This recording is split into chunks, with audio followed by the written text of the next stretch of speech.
Good evening. Hello. How you How are doing? you? Yeah, I'm good. How are you today? Yeah, not too bad. A bit of a stressful weekend, but I'm chilled. I'm nice. I'm relaxed. I'm looking forward to talking to you and Bryan tonight. So Yeah, good.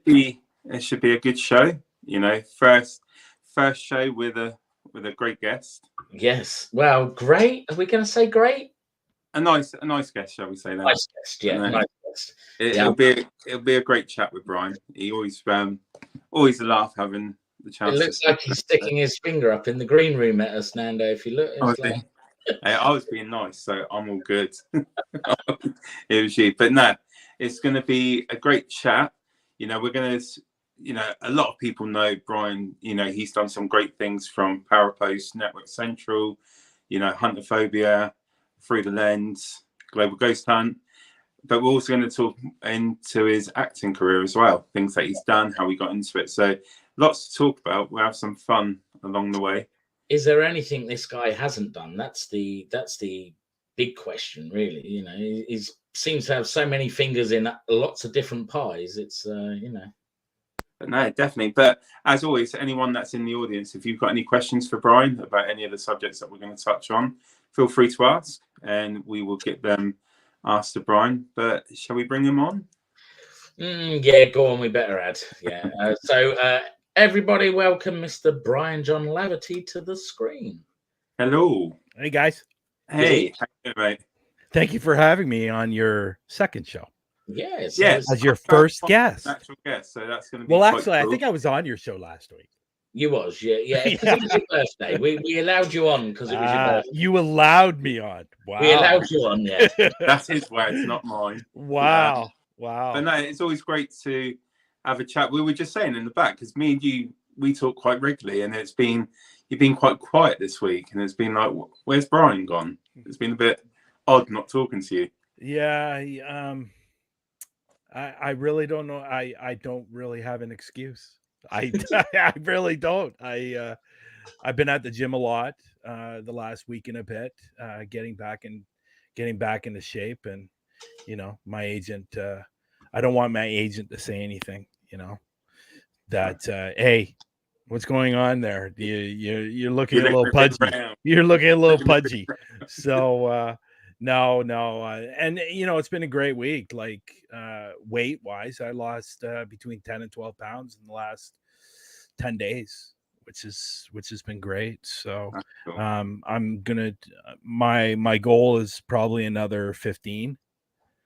So we'll see what happens, but yeah, so that's what I've been doing mostly. But other than that, a few things here and there with Global Ghost Hunt. But other than that, and obviously I had some self tapes to do these past week, so it's got me busy. Yeah, that's cool. But just to quickly mention a few people, Jenny, the lovely Jenny from Ireland. She's got a few questions for you, Bryan. So that'll be funny. Anything that Jenny throws out. So that'll be cool. And I think Anthony. Yeah, why does he always call you Lando? I don't know, but it's right. I'm used to it. That's cool. Lando. That's a Star Wars fan. Lando Calrissian. Yeah, were you a Star Wars fan? Who, me? No. Yeah. No. Okay. That's I found it quite boring. I knew there was a good reason why we got along so well. I'm not a Star Wars fan at all. I'm a Harry Potter fan, if that makes a difference. But yeah, I'm going to kick him from the chat. He's gone. You had me going there, and it was a good thing, and then you brought me back down. It's all about Star Trek, mate. Everything. Star Trek? Oh, okay. Yeah. Well, I have an interesting story about Mr. William Shatner. Oh, okay. Go on. A very interesting story. My photographer, or the person that takes my headshots, she great woman. She takes amazing shots, and made me look good. So she has to be amazing.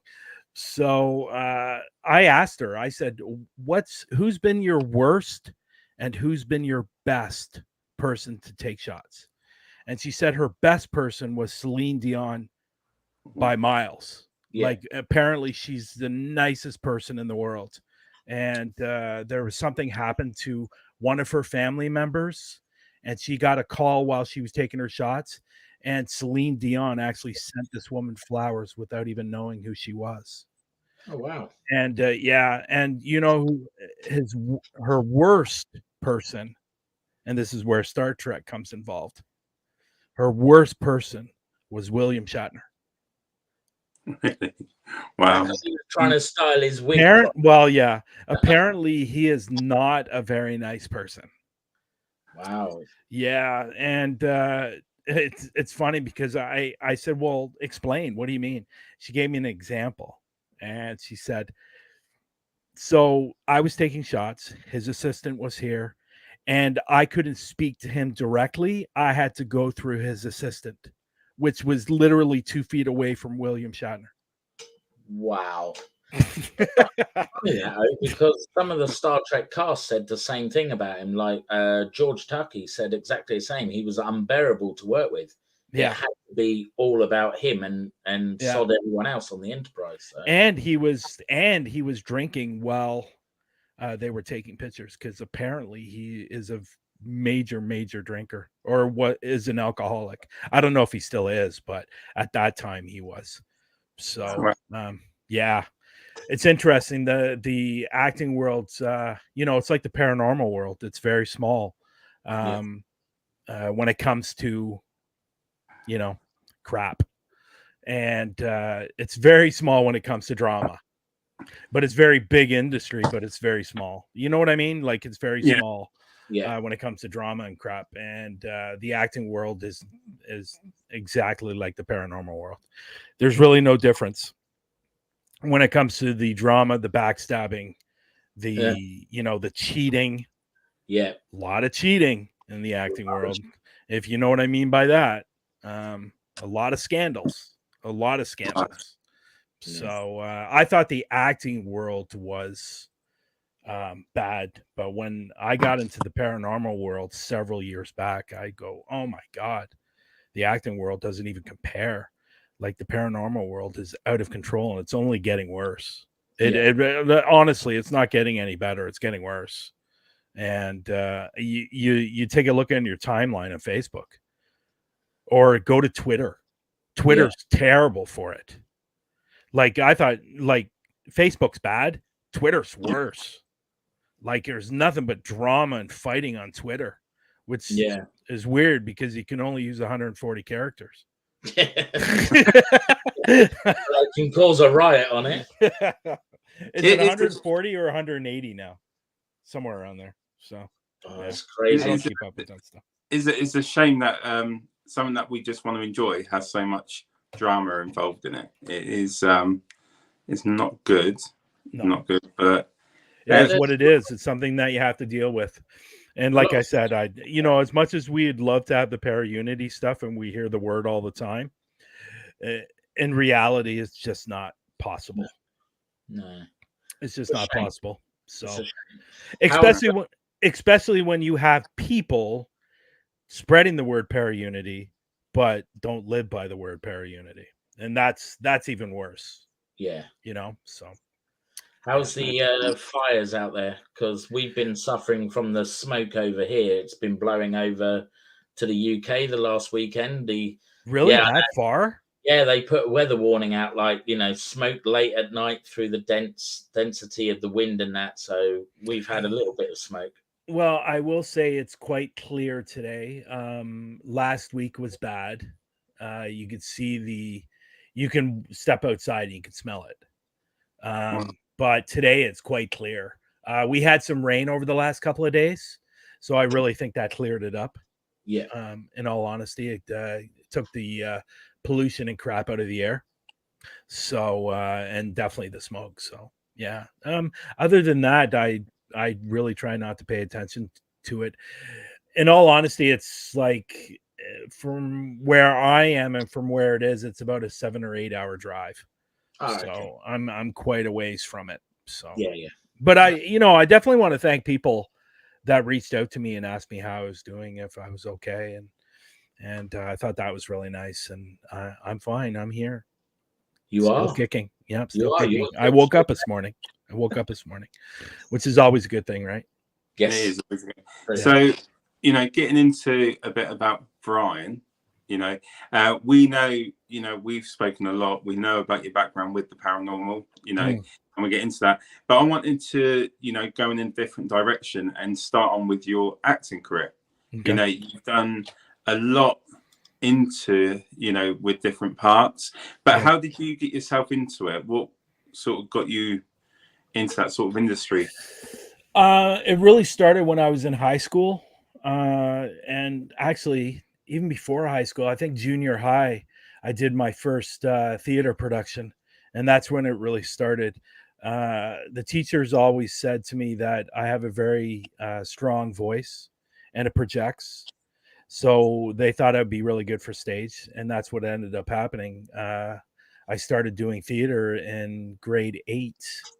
And I did a little bit throughout high school, but I really got into it when I got out of high school and out of college. I met somebody that had an agent that introduced me to that agent, and they said, "Have you thought about it?"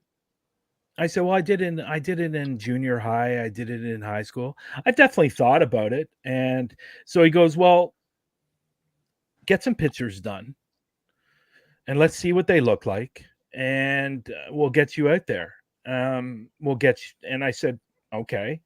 So my very first audition, and I'll never forget this, my very first audition that I did was for a raceway horse racing.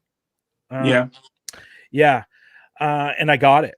I got my very first audition I got was for a commercial for Raceway. So I really started getting into it a lot more. And also keeping in mind that I had a full-time job too. So it was definitely difficult to swing the auditions, because really anybody that's in this industry, you have to have a flexible job where you can leave and do an audition. Today it's a little bit different since COVID, because there were still auditions coming, but you weren't allowed to go into the office. So they started sending out all the auditions through self-tape, and they haven't stopped. So I haven't been at an actual casting house in probably 3 years. They're all self-taped now. And there's been a lot of complaints about that, because it is really difficult to do self-tapes at home, especially if you're not in the right environment, because they expect so much in self-tapes. The lighting has to be good. The sound has to be good. It has to be quiet. And let's be honest, like the outside noise, like with the road or outside, it's very difficult to keep everything quiet. So I know people have been complaining about that, and it's time for the casting directors to really start bringing in these people again for auditions, and it's not easy. Now, the only bonus side of doing self tapes is that you can do your lines over and over and over and over again. Like you can rehearse it till you're blue in the face and getting it perfect. Now, when you walk into an audition room, you got one shot. Yeah. So that is the bonus side of doing self tapes. For example, last night I did a self tape last night for a commercial that I'm not really a commercial guy. Like, honestly, I've done, I think collectively, I've done probably anywhere from 80 to 100 auditions for commercials. And I've gotten my time of doing this, I've gotten 2. So I'm really not a commercial guy. And I keep on telling this to my agent. But the problem is my agent understands this. So she never submits me for like commercials. But the problem is casting directors are asking for me. So she can't say no. So when a casting director specifically calls her up or emails and said, "Listen, we need Bryan to audition for this," which is great, and I don't have a problem with. But when you get turned down so much or not getting the role, it does get a little bit discouraging, but I keep plugging away, and hopefully I get this commercial. It seems like it's going to be a lot of fun. And it was kind of a from what I could tell, it seems like the commercial is kind of on the funny side. So I tried to do those funny things, but we'll see. So so really that's how it all began for me when I got into the acting. And I left the acting, if I can just share this, I left the acting world probably when I was about 26 or 27. And I don't know if you guys might not know this, but back in those days, there were a lot of soaps on TV, like a lot of soaps. So I was up for a role for a soap. Oh, okay. Yeah, and I did 9 auditions for that role. And it just drained me like no tomorrow. Like I was really drained from all the auditions that I had to do. So when it came down to it, I got the role. It was for us. Now, some people that are watching might know this. There was a soap out there. It was called Passions. When it first started, it was actually called Family Passions, and it was filmed here in Toronto. Okay. Some people might not know that. So I was up for the role of Dylan, and I got it. So I went to my agent. I said, "Listen, this is my shot. This is it. This is what I've been working so hard for. Please do not ask for all the money in the world." What do you think my agent did? That's cool. Yeah. And so the production company said, "No, we're going with somebody else." Oh, wow. So I lost it. And it was very draining, and it hurt. It hurt a lot. And what my agent did, it hurt a lot. And so I decided that I was going to step away from the acting world. And which I'll be honest, I regret doing. But no, well, there might be some clips of Family Passions on there. It's called Passions now. There are some documentaries that Brian's been part of that's on YouTube because I've watched them. Well, they're not documentaries, they're actually doc series shows. They're reenactment shows. So but yeah, so I stepped away. But when 5 years ago, when I moved back to Toronto, I said, you know what, since I'm in Toronto, I'm in the center part of Toronto where a lot of filming happens. I said, you know what, I'm gonna go back. And which I did. And it might have been a smarter move in what I did. Who knows what would have happened several years ago, but now I've done so well. It's been great, and a lot of the shows that I've done have been great, and it's a lot of fun. And I always say this, when I'm on set, it feels like a second home to me. Like it just like, I know a lot of people go on set and they get nervous and are pacing back and forth and reading their lines over and over and over again to make sure that they're perfect. Me, I'm the complete opposite. I don't get nervous. I enjoy talking to the crew. I make friends with the crew. You have to make friends with the crew because these people could be on future projects, especially if you become friends with the director. Now, the last one I just did, me and the director got along really, really well. So I'm hoping, and he's from London. He's from England. He was only down here. He was only down here filming that for that episode or 2 episodes. And we got along really, really well. He was really, really impressed with what I did. And so was the crew. Like, the crew was like, my last scene, they said, "My God, you looked like you were a killer." And we'll get on to that. You know, definitely. But one of the questions I did want to ask about the acting career, like there's certain processes. How did that impact you guys when the COVID hit, like during the pandemic? Was there, was that harmful to your career in the acting industry? How did they cope with that and manage? Of course it does, and it shut down. It shut down for, oh gosh, I think it shut down for about 6 months. And during that time, I filmed a TV show during the COVID time as well, which was great because that particular one I didn't even have to audition for. They called my agent and said, "Listen, we need Bryan to do this part," and those are the best, by the way. Just to let everybody know, those are the best. So you're not having to memorize lines over the next couple of days. Yeah, so yeah, I think it shut down for about 6 or 7 months and then it started up, but the rules were very, very strict.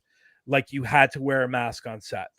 You had to take the COVID test before you started, and then they would repeatedly take your temperature while you were there.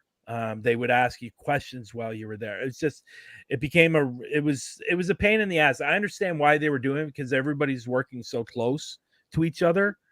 I get it, but it really became a pain in the butt. But yeah, during that time, I did a couple of TV shows, 3, I think, during the COVID time. So they were still going on. It was just a lot of restrictions. And because when we were going through the pandemic here, we had a lot of social distancing, so you needed to be quite a fair distance away from the person in front. That was hard. That was hard. How was that for you, trying to, act out the scene, but having that extra distance between you and another cast member? You couldn't. Yeah, it was impossible. Because obviously some of these shots are so close, right? But you couldn't, the only good thing is before you went on set, when you went on set, you had to wear your mask until he says action, you take off your mask. The mask had to stay on the whole time. Which was a real pain in the butt because if you were in the holding area for 9, 10, 12 hours, which some days sometimes it's 14, wearing the mask all day is really, really, really difficult. It really was. It was a pain in the ass. I found myself going outside a lot because then I was able to take off the mask because I was by myself, right? Yeah. So, but no, it was tough, man. It's tough. And you know what? It's tough right now, too, because we have a possible strike happening when it comes to the writers and the writers, camera, and production crew. Same as in America, because they're striking as well, aren't they? Yeah, they're striking here as well. Yeah. So I think the cameramen came back, but I think the writers and the production, like directors and all that, I think it was supposed to happen this week, actually, or next week. So, but that's going to have another effect on the industry. But don't be surprised that your shows that you watch in the fall won't be starting a little bit later. Yeah. Because of all the strikes. So yeah, I watched Chicago Fire, and that's obviously filmed in America. Yeah. And they've already said season 12 is going to be delayed because of the strike action and all that lot that's going on. So yeah, I like Chicago Fire, Chicago Med, and Chicago PD. Are they all on the same night over there? Yeah. Chicago. What night? It's a brilliant night. 3 hours of Chicago. What night is it on your end? Wednesdays. Oh yeah, it's Wednesday here too. So I guess that would be the network, right? So yeah. But no, it's a good question. It was a really, really good question, Nando. It was really tough for a couple of years, a year and a half, 2 years. And did you find, like, going from a lockdown to not socializing as much, like interacting with people, did you feel that you had to, like, readjust yourself again? Because a lot of people, I think, during the pandemic, they lost that sociability skills in some ways because we were so restricted over here. We weren't allowed to see a lot of people or socialize. Did you find that hard, like, coming out of the restrictions and going back into your acting role? Did you find that there was a difference with people's mentality and their attitudes, or did you get back into it quite easily? Yeah, I would agree with other people because I knew a few people that were very, very strict on what they did and who they saw. And, my mother and her husband didn't allow anybody to come over. So some people were very, very strict. I'll be honest, guys, I was not a big believer in the whole crap, to be honest. I know a lot of people were walking around with masks. I didn't. There was a lot of, for me, there was a lot of unanswered questions about it. That just didn't make a lot of sense. Then, you hear all these different stories and, things happening and this isn't happening or whatever it may be. And then I heard a story that because I'm O negative, my blood type, I'm less likely to get COVID. Yeah. So I can't it's O negative. So I don't know. To me, there was information that was every day that was something different. It was something different. It was almost like meant to confuse you, to scare you. That's what it felt like to me. It was so confusing at times. I knew a lot of people that were like really, really scared of it. And to be honest, I don't know. I have my opinions about it. We got to be careful because we're on Facebook.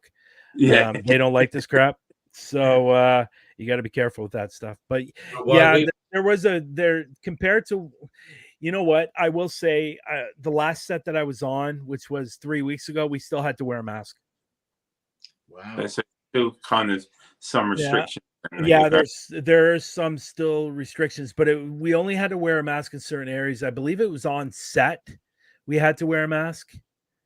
But again, it's like most people weren't doing it anyway. So yeah. No, well, over here they're just going through the whole Partygate thing with like Boris and his cheese party that he was having while the rest of us were in lockdown. So it's all back in the news now about how it was all wrong and that. So yes, all good fun. So I have a picture here, Bryan. I'm going to put it up on screen. Can you tell us about what this role was? Oh, I watched it. I played I played Commander Scott Muller. That was great. That was at Disasters at Sea. That was a great role. I love that role. The crew were really, really super nice. The guy that I did a lot of my scenes with, he was great. And which is fun. If by chance he sees this, he's probably not going to like when I say this, but right after this film or the filming of Disasters at Sea, he was doing another film. While we were in the midst of filming, he got a message saying he got another role. And I go, "What's the role?" And he goes, "I can't tell you." I go, "What's going on? What's the role?" And he goes, "Dude, you don't want to know what the next role is." It was a voiceover for porn. Wow. Okay. Yeah. A voice. So he was going to be doing all the grunting and moaning and all that stuff that you hear in porn. It was a riot. I go, "How the hell did you get that?" He goes, "My agent just got it for me," but it was a hell of a well-paying job. The well-paying job. But no, Scott Muller was great. Basically what happened in this one, it was a ship that was on the Alaskan Sea that disappeared. And they were fishermen, and they had I forget what they're called. They're called crab boats or crab. They're big, like they're big traps. Yeah. And the boat was overloaded with traps, and then other gear. I believe it was 5,000 tons in traps, which is overloaded. So that's why the boat ended up tipping over and sinking, and all the crew died. So basically, my role was investigating the disappearance of Destination. That's what it was called, Destination. So no, that was a great role. Really, really good role. And if people know that I have this, and you don't see it in this film, they covered it up with makeup. Oh, okay. Yeah. That must have been quite a lot of makeup they had. An hour and a half. Yeah, which unfortunately the director didn't like me too much at this moment, because my very first scene I was wearing long sleeve, but then in the afternoon I had to wear a short sleeve, so they had to do the makeup for it, and it took 45 minutes to an hour, which stalled the production. So the director wasn't very happy with me, but it turned out great. It really, really turned out great. I love doing that film. And that was filmed about 2 hours from here in a town called Port Perry. And it was an amazing experience. Disasters at Sea is a very popular show in the States and here in Canada. And it was a lot of fun. It was a really, really big role for me. It was one of my, like, I've had lead roles before, but this was a major lead role for me, and it was a lot of fun, and it really put myself on the map in the acting world, because I could go outside now. People are, recognizing from all the work that I've done, and which is nice. And I like it because they're coming up and saying, you know what, I loved you in this, and that's what I like. That I was able to entertain them in some way. So it's not about full head or blown up head or me walking through the door and can't fit and stuff like that. Really, it's about, because you put so much hard work into it, and it takes a lot of time to film these productions. And then for somebody to turn around and said, you know what, you really did an amazing job in that, and I really loved it. That means a lot to me. That really means a lot. So if there was a franchise you could be on, what would you be on now? If someone said to you, right, we're going to give you a role, what would you like to be on? Blue Bloods. Okay. Blue Bloods. Definitely. I'd love to be on Blue Bloods. The girl that forget her name now. The girl, one of the main characters, not Tom Selleck's daughter, the cop. And she's married. Yeah. She's actually from Canada. Oh, okay. Yeah. So Blue Bloods is definitely one show I'd love to be on. Any of the Chicagos I'd love to be on.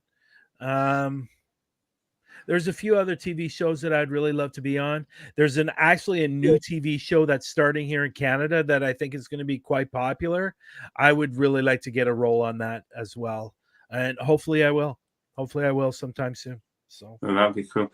With the roles that you've done, like specifically to like these doc series, they're reenacting actual events. And your most recent one, your part was a murderer. Yeah. Now, when you're going through these sort of roles and you're reading the scripts and everything like that, how do you get your mind into that mindset? How so because a lot of the roles that I've seen you on before have been quite, you've not played the murderer, you've played, like the captain and things, but this role must have been different for you. So how did you go through that and get your mind like into a murderer's mind in a way? Yeah. It's interesting. And you'll hear a lot of actors say this: research. They watched film, they watched other serial killers, and it's true, because that's what I did. And obviously the role that I was playing, as fun as it still was difficult, because like you said, you got to get yourself in that mindset of, because the director is going to be shouting out things to you: do this, do that, do this, do that, and you just got to go along with it. But a lot of research, and to be honest, it was a true story that I did, so I looked up the actual person that the role I was playing, and I will be honest, he wasn't the brightest person in the world. He just wasn't bright at all. And to kill somebody over $80,000 and stab somebody 66 times, you have to have a mental problem. There's something not right there. So I did a little bit of research on him. And I'll be honest, yes, he had a mental problem, but he actually seemed like he was a pretty nice guy. Really? Yeah, he did. Like, for some of the stuff, like, obviously there wasn't a lot on him that I could see. I was just watching different newscasts about him, but There wasn't a lot of, it's not like he was out being interviewed and stuff like that, because he wasn't. Like, he was sitting, when he was getting his sentence, he was sitting in the courtroom and he was crying. Now, if you're a real psycho killer, like if you're like in like that type of person, it's not too often where you see a psycho killer sitting in the courtroom crying. No. Like, they're usually stone faced. They usually have no look, no expression, no nothing. And they just leave, once everything's done. But this guy was actually crying. I actually think this guy regrets doing what he did. I think he was just in a bad situation. Obviously, he put himself in another bad situation. But again, he wasn't the brightest person in the world. Like, he killed this person, stabbed this person, and put him in an oil barrel, and then took a boat and went out on the bay and threw it over, and the water was only 3 feet deep and the barrel was 4 feet high. Like, you can't be the brightest person. Like, why didn't you stop it? Like, I'm not encouraging killing or anything like that, but if you're gonna do it, like, go to the middle and dump it over, but not on the shoreline, for God's sakes. Like, what are you doing?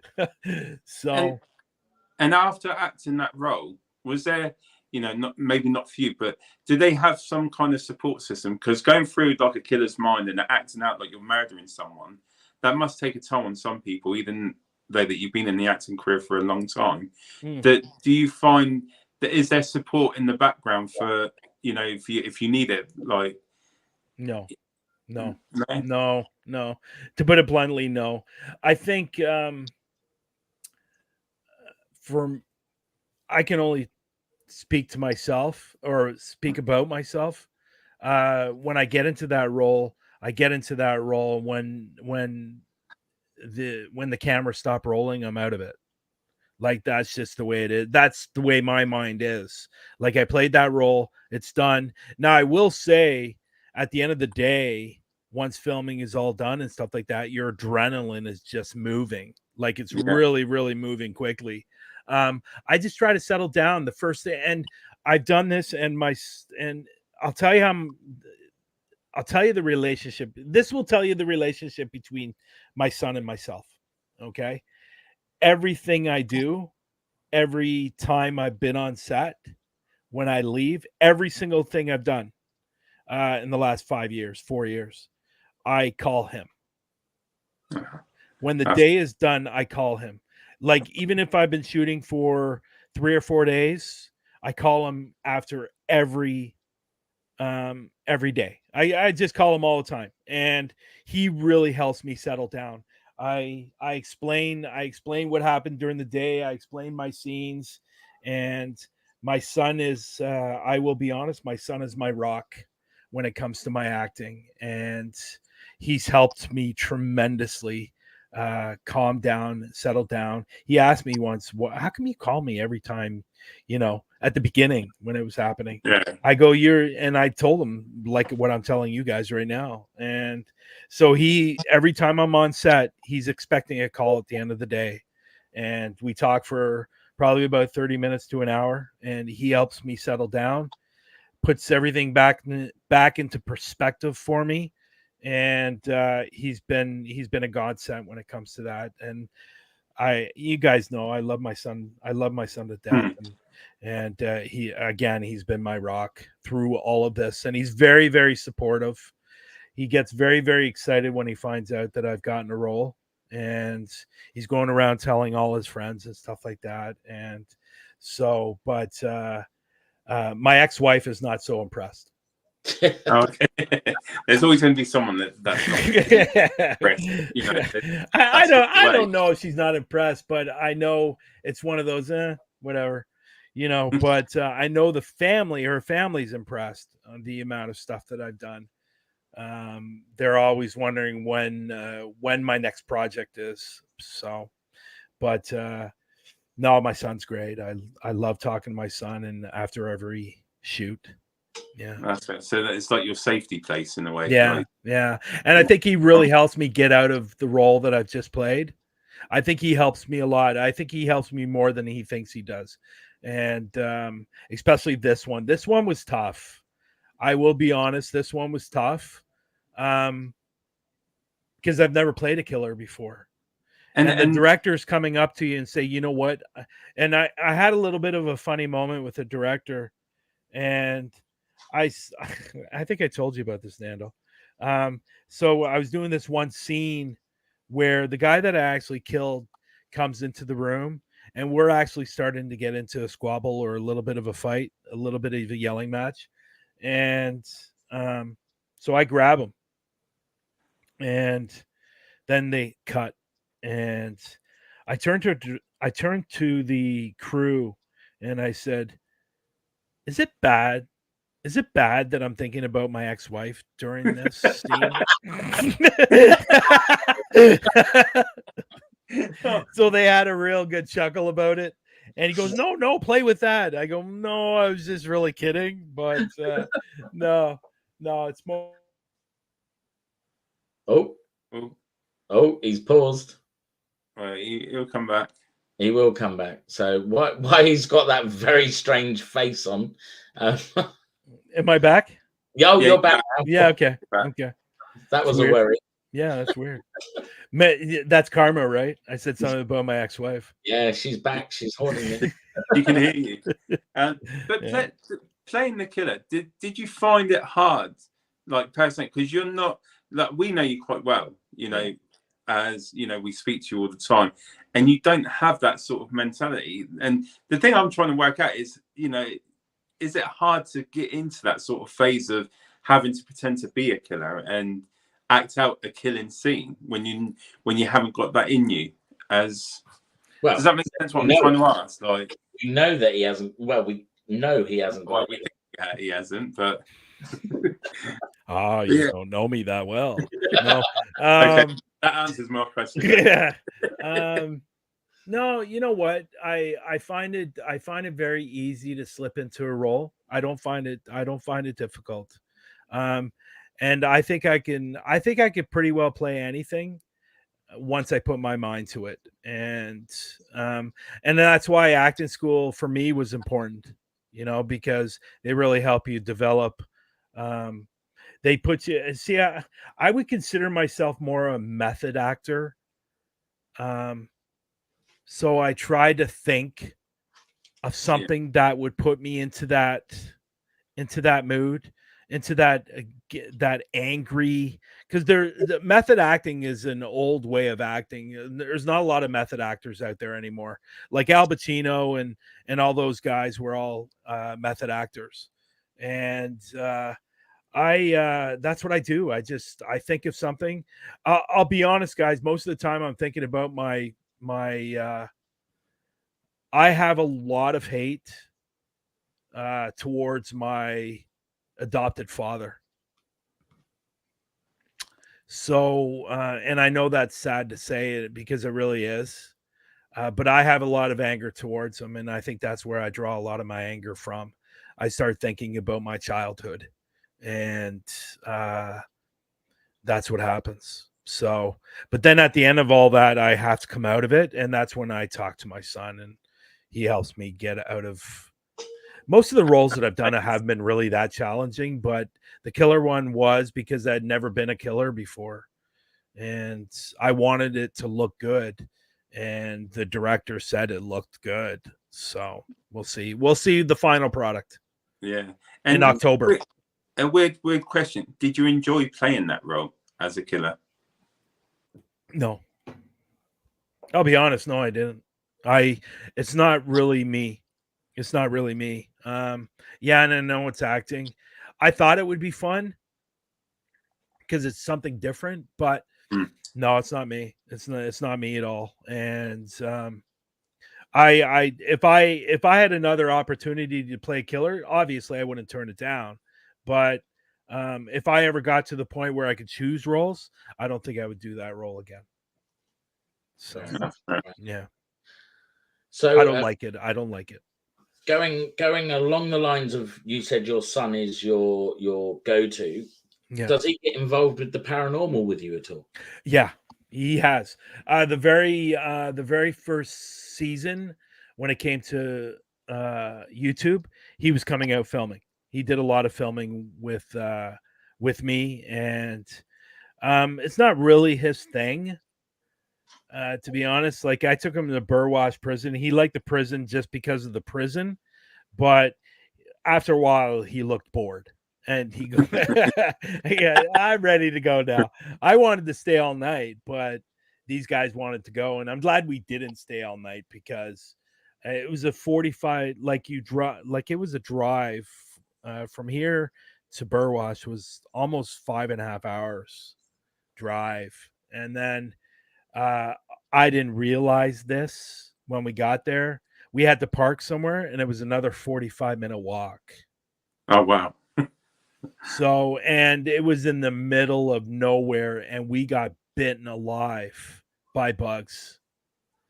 And I didn't know about that. If I did, I would have brought bug spray.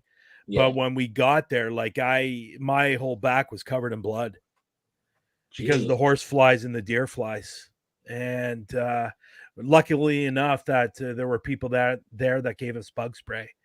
And but we left probably around 2 o'clock in the morning, 3 o'clock in the morning. And it was tough. But yeah, my son has come out quite a bit. Not recently, not in the last year, or has he? No, not in the last year he hasn't, but he likes coming up. He likes going to the places. He does like it. But give me about 2 hours and I'm done. I'm ready to go home. You know, it's one of those. As investigators, we know that you're more than likely going to be there 5, 6, 7, 8 hours. So, yeah. And with the paranormal going through that, you know, I've heard a few times you were saying about how you've developed, you know, different abilities like seeing things, hearing things. And dealing with different spirits. Do you think your acting career has played a role in your paranormal career, where it's helped you understand different kind of spirits, where you play different roles and different kinds of people? Do you feel that you're more in tune and you've used some of your acting career to be able to deal with different types of spirits? No, I don't think so. I don't think I've done I don't think I've done anything like that. I don't. You know, the paranormal is the paranormal. That's where it is. The acting is the acting where it is. Now, if I ever did, now I will say there was a couple of shows that I did that were involved in paranormal stuff that I could relate. Yeah.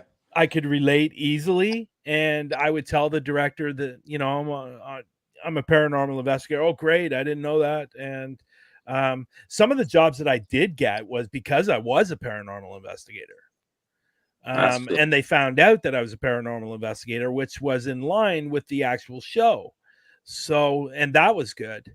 But no, generally overall, I try to keep them separate, to be honest. Yeah. I don't relate anything with the acting and the paranormal together. I try to keep those separate. And like I said, if there is ever a role that I have to do where I do have to paranormal's involved somehow, then I think I'll be able to easily relate to it for sure. So that'd be cool. That'd be cool. So you sent us a few clips. A few. So, how many did I send? 1, 2, 3, 4, 5, 6, 7, 9. Oh, there you go. Yeah, and but you know, they're all very short clips. Yeah, they are. They're all about 40 seconds. So there's one here from Burwash. Yes. Do you want to talk us through it? We'll play it and then talk us through it afterwards. I'm trying to think about. Oh yeah, Burwash Prison.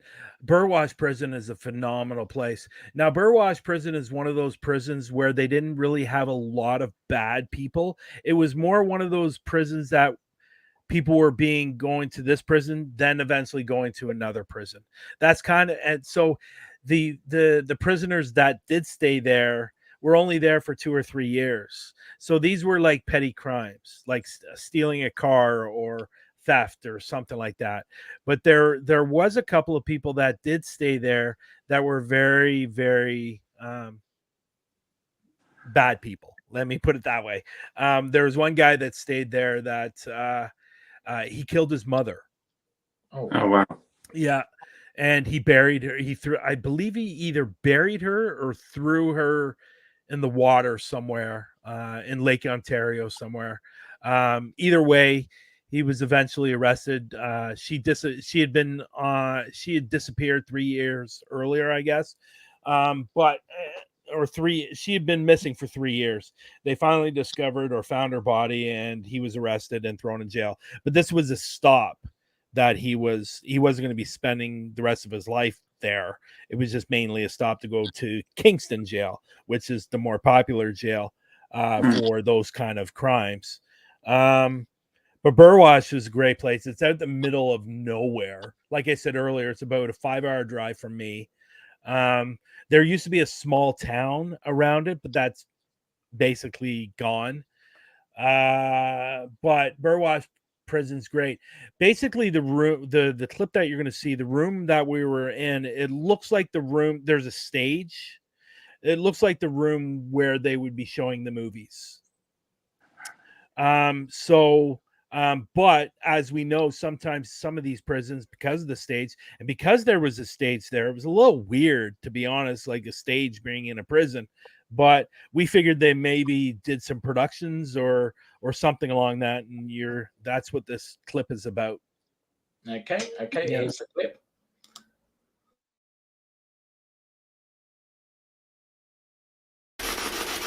Did you watch movies in here?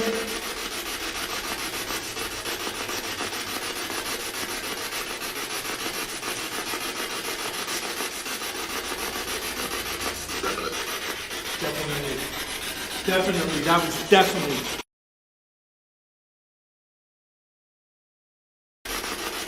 Did you watch movies in here?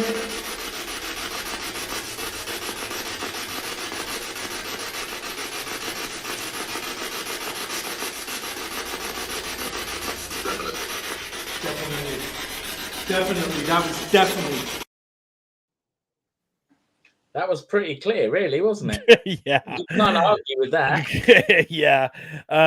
That was a great moment, but I've had a lot of good moments. I've been to Burwash Prison twice, and I've captured some nice things off the SB7 there. That person I'm actually standing with, that was the first day I'd met him. I'd never met him before. His name's Michael. He's actually an actor. And he just finished getting a role on a new TV show that starting here in Canada. I believe it's starting in 2024. I don't know if he got like a full-time role or it's just a 1-episode role, but he's playing a cop, which is weird because he's really not the cop type. Like if you watch Burwash on Paraflix, when he is being interviewed, he's wearing a suit, and it's a white suit. And so he's very eccentric, but congratulations to Michael for getting that role. But no, Burwash Prison is a great prison. I will eventually get back there, but unfortunately it's just so far out there that you really have to plan for that type of trip. And I think if I go out there again, I'm going to rent ATV so I can just take it with me, and I can go from where we park to there, and it'll be like 5-minute drive, but it's a 45-minute walk, and it's a tough walk. It's like trails, so it's not an easy walk. But again, from what I understand, the owner, I've met the owner, very, very nice guy. He never goes there.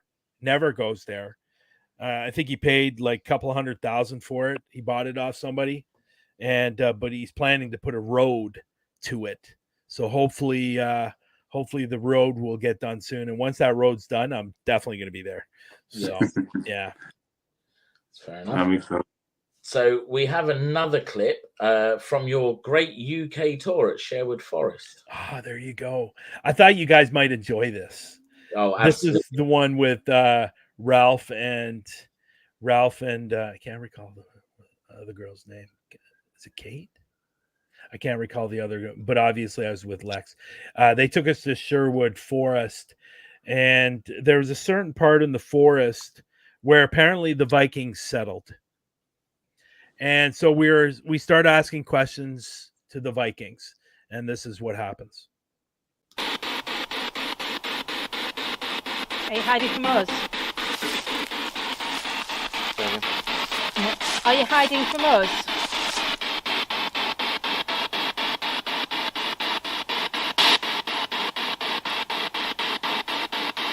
you an outlaw?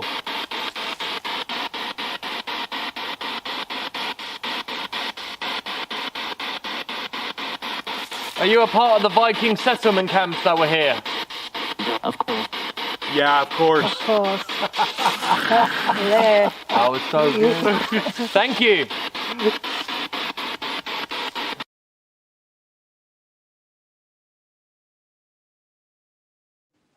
So it was Lex's face that got me on that, because he was shocked. He was like, "Wow." Yeah. You know what I found really, really interesting about the SB7 in UK is during my time there, and we filmed 11 different places, and obviously I use the SB7 a lot. I think there was only once, maybe twice, where I got radio. Yeah. Like when we were at the Don Styler's gym, we got a little bit of radio down by the water. Mm. And I think we got a little bit of radio by the Victorian mansion. Victoria Country Park. Victorian Country Park. Hospital. Yeah, and maybe a little bit in the graveyard there. So I'm counting that as one. But other than that, we weren't really getting any radio stations at all. So every time I capture something on the SB7, there's I don't want this to sound weird, but every time I capture something and I come home and I hear what I've captured, I listen. There's somebody out there that is a huge skeptic on the SB7, and I always think about him because I want to take it to him and go, see, there you go. So, but no, the UK trip was amazing, and meeting you both, and hopefully I'll get out there in January, February of next That'll be year. something to look forward to. Yeah. You know, with yourself, with the paranormal, you've done a fair bit, not just for yourself, but you've done a lot for a lot of other teams, a lot of other podcasters, you know, with Parapost Central Network, with the Global Ghost Hunt. You've shown yourself to be very given in the sense of you want to highlight a lot of different people. Now, sometimes, you know, the paranormal field can be quite a selfish place in the sense of how people, their mindset. Why are you so keen to get in, you know, being different? You know, because a lot of people are about themselves, they don't want to share, but then you're putting your own stuff on the background, on the hold, to help all these other people. What you know, where did this all come from for you with Parapost Network Central to the Global Ghost Hunt? You know, really for me, Parapost Network and Huntaphobia, and because I've had groups come on to Huntaphobia as well, along with you guys, and hopefully those videos will come out this year and help you guys and help, you know, Rob and GSI and stuff like that. I've always been like that. I've always been a very, very humble person. I see a lot of good teams out there. I see a lot of good vodcasters out there. I see just generally a lot of good people out there that are not getting what I think they deserve. And that's why I started Parapost Network, Central at least, and even the app. So people can share thoughts and stories and pictures and, you know, enjoy themselves instead of always fighting amongst each other. And you know, I've always been that type of person. I would say that if I got anything from my adopted parents, and that would be to be very giving and remember other people before you remember yourself. And that's what I've always done. And I won't change. I won't change. A lot of people have come to me and say, you know what, you have to be a lot more selfish. It's just not in me. It's just not in me to be selfish. I'm not tooting my own horn or anything like that. And I'm not trying to get bragging rights that I've helped Rob or Portal to the Paranormal. I'm not asking for thank you. I just want to see you guys do well because I love you, both of you, very, very much. And you're very special to me. And I want to see you grow, and you deserve to grow. Like hey, listen, I want to grow too. I want to grow, but I just get a real enjoyment in seeing other people grow because I've helped them. That's just me. You certainly did with us, because like when Yeah. we first came on your first podcast with you and Lex, I think it was show 28, 26, something like that. Somewhere around there, yeah. We were only at like 400 subscribers, and by the time we'd finished the show, within the next 7 days, we went up to like 800, and it's just continued from there. So yeah, I think of a few people that happened to, and when I saw that you guys hit the 1,000 after being on the show for a couple of, like, I think it took about 2 weeks, but I think you guys, it was about 2 weeks, and you guys hit 1,000. I was just happy for you guys. You know, you guys are you guys are good investigators, and 2, you're just good people. Thank you, man. Appreciate that. You're just good people, and I wish we had a lot more out there, like that. I get everybody wants to grow. I get everybody wants to have viewers.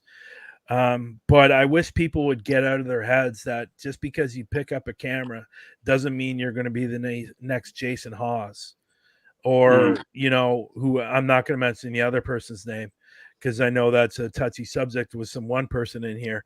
But you know what I mean, though. Like look, I did a lot of acting when I was in my 20s. I'm doing a lot of acting now. I'm still not. I'm on TV, for God's sakes, already. I'm not famous. Like, no. People recognize me when I go outside and stuff like that. But if I went to the States, nobody would know who I was, or the UK, nobody knows who I am.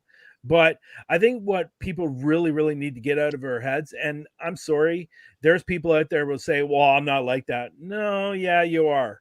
And I wish they'd get out of their heads that they're not going to be superstars. They're not going to be famous. They might have some people know them, but I think those people are in it for the wrong reasons. And yeah, they might have a passion for paranormal, but they have more of a passion for their ego.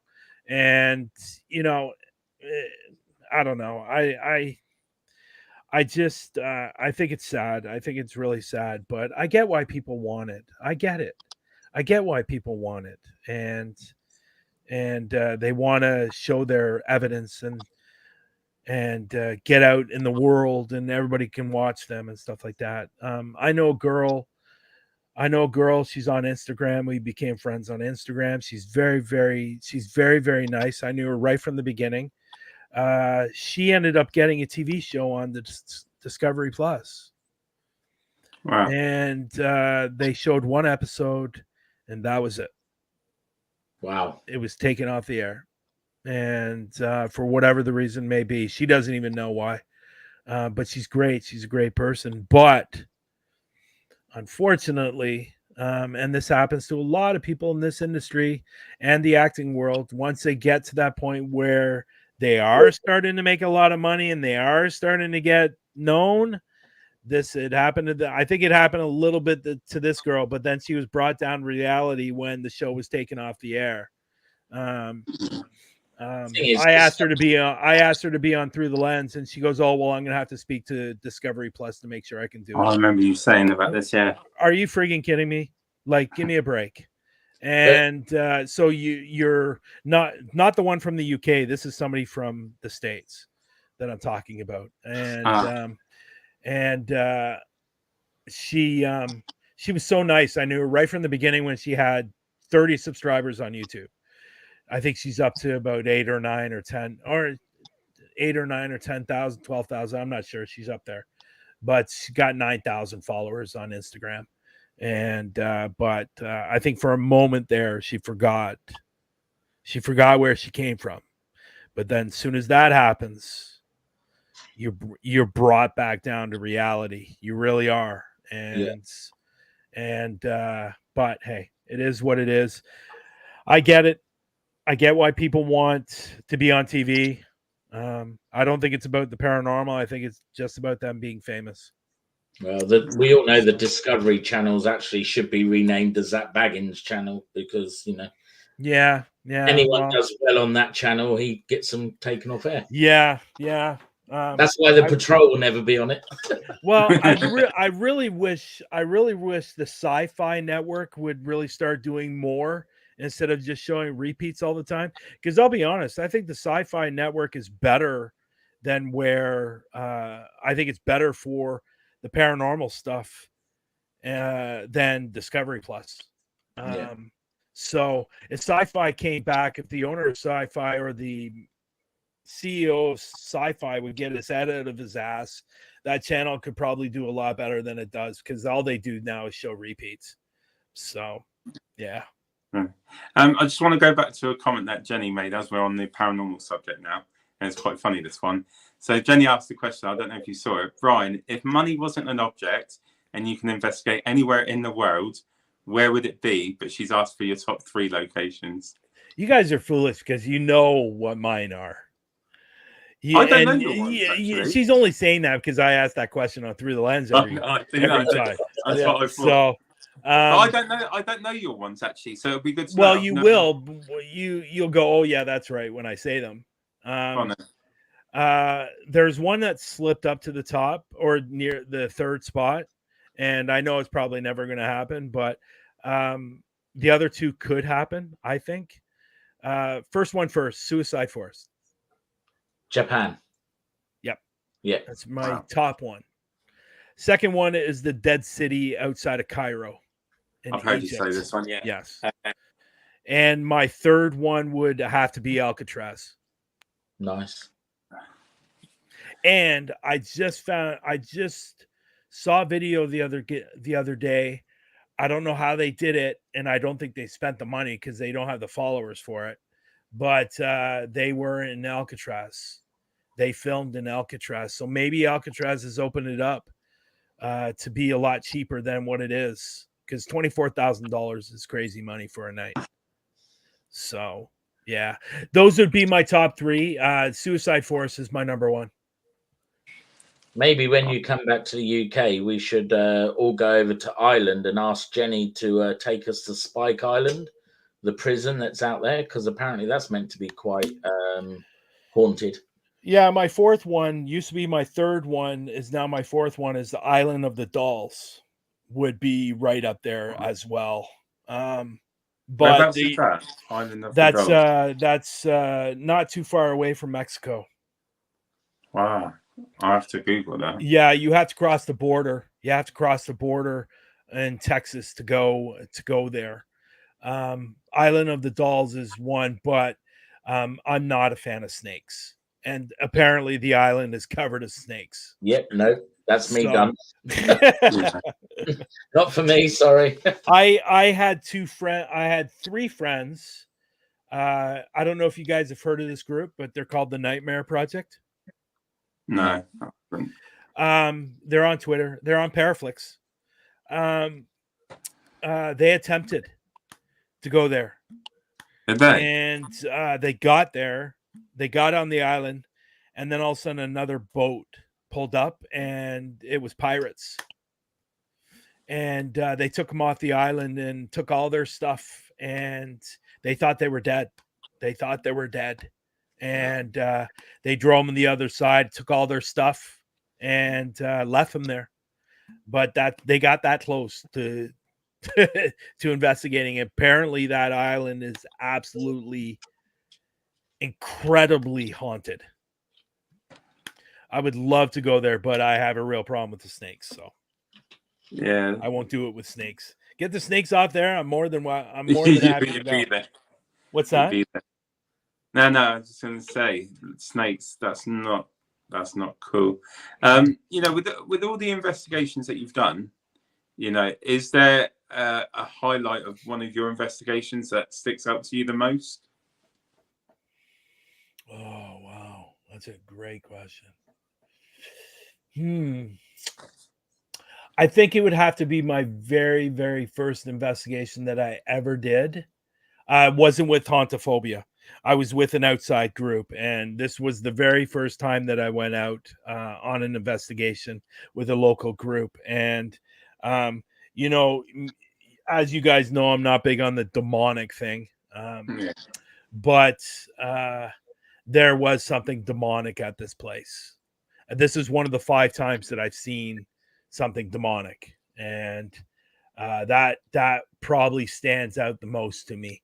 I walked up to the place, and now for people to understand, when I see something demonic, it's usually black translucent smoke that moves around a room very, very slowly, like it owns the room.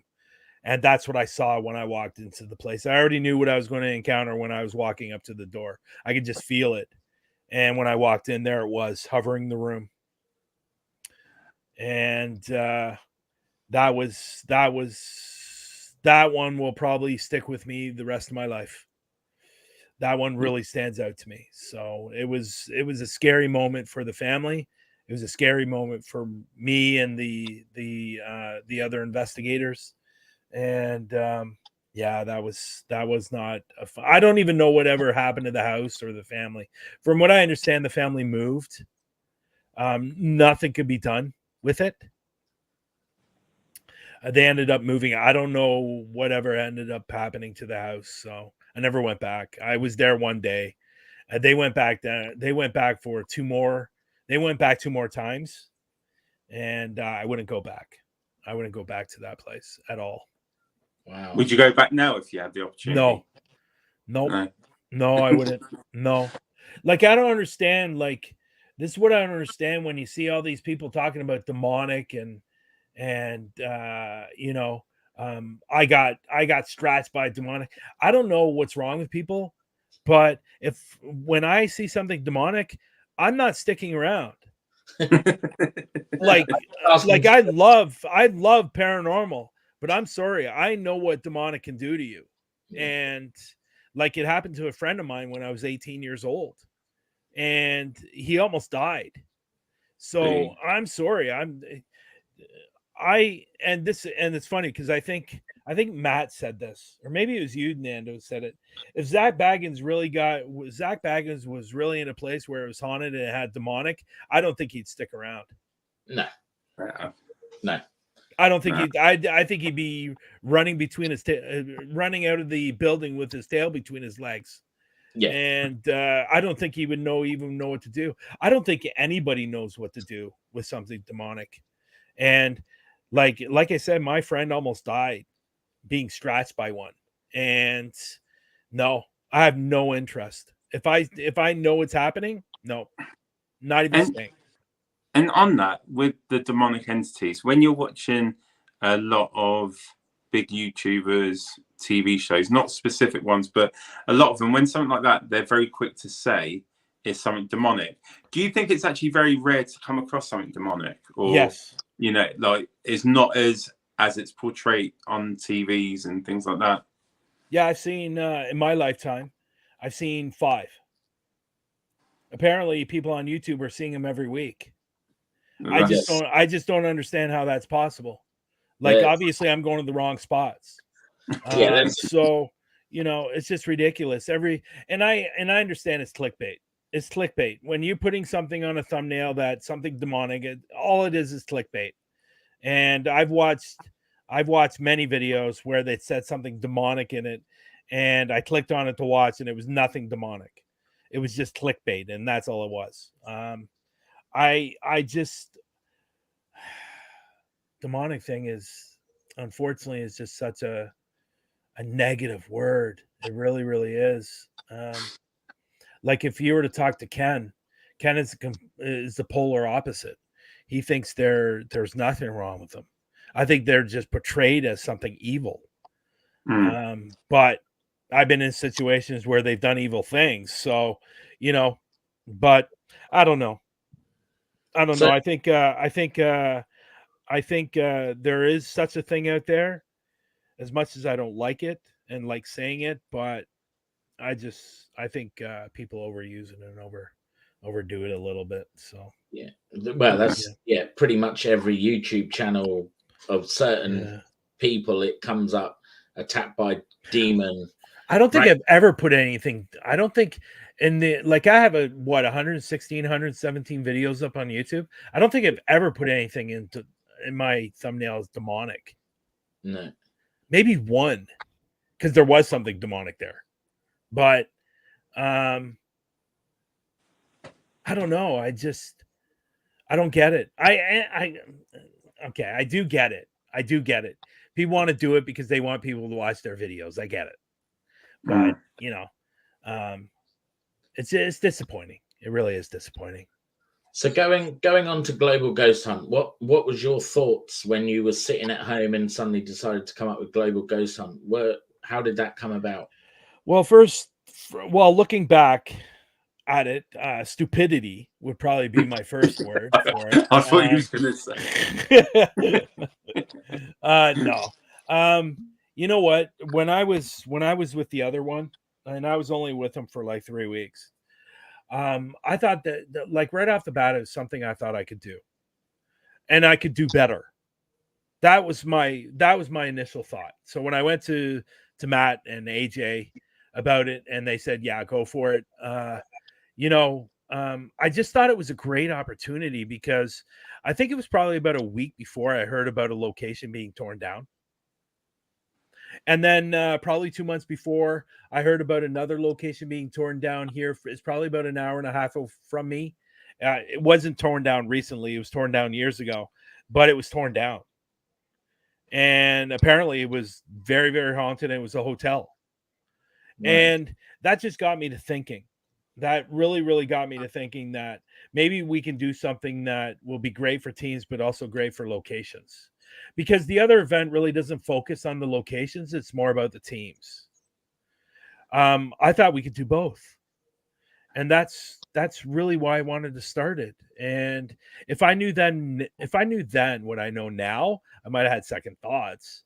But no, but it's been great. And what I really loved, not only with Global, with Parapost Network Central, with Through the Lens, that I've been able to help and support people, to help them grow and to become better investigators, to be better people. And then even with the admin team, getting to know each other, developing great friendships, and the Parapost Network Central, seeing all these podcasts or vodcasts, and then I have somebody on, and then they're on another show a few weeks later, or the opposite.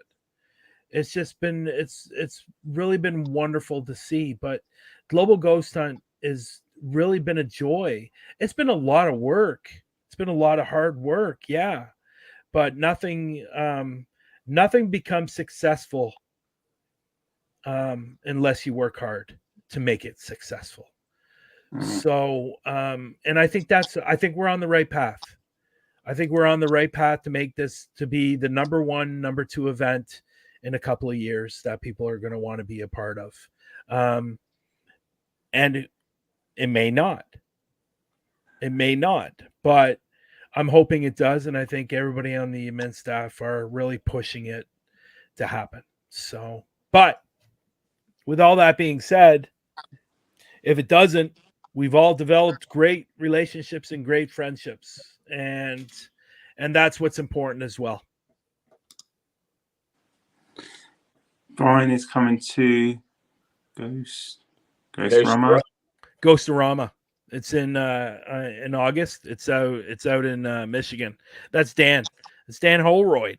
Good friend of mine.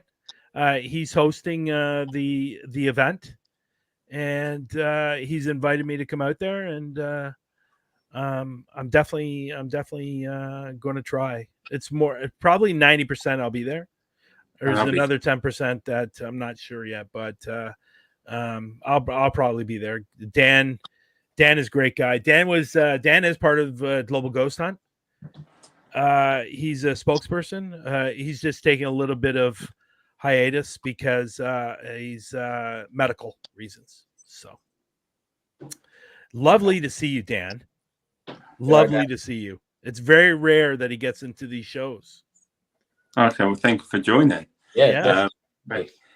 I've got one other question for you. Before, are we gonna show more videos though, right? Yeah. Okay. It's one of my questions that I like to ask everyone, but I've never asked you. What advice would you Don't give? scare me. No. What advice would you give to someone just starting off in the paranormal field? Why? No. Like you're laughing, but it's a legitimate question. Why? Why are you getting into the paranormal? Are you getting in because you really have a passion for the paranormal? You love the paranormal. You want to go out there and get answers and stuff like that, or are you just in it because you think you're going to be famous? Okay, I want to get into it. It's an honest question. No, that's okay. So if that was me, I want to get into it because I'm very passionate about the field. Yeah, I would definitely say this. It really depends on the person, to be honest, and where they want to take it. I think they have to ask themselves where they want to take it, what they want to do, what area they want to focus on. Are they looking just for the hunt? See, I put paranormal investigators in 3 categories: the hunters, the ones looking for the answers, and the science. That's how I put investigators in those categories. I'm definitely the answer type. I've met a lot of people that are the hunters, and I've met a lot of people that are the science, like Dan, his co-host on his show.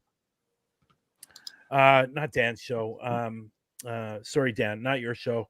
Oh God, he just had a show on today, The Cemetery Files. But the reason I thought of Dan is because Shane, that used to be, I think he still is, I think they're coming back in September, but on another show, Dan is he's on Dan's team, actually. That's why I thought of Dan. Shane Feek, he's a science guy, he's a numbers guy. So you definitely have those types, but I can't he's gonna kill me that I can't recall his name. What the hell? Where's my mind? So, anyways, other than that, I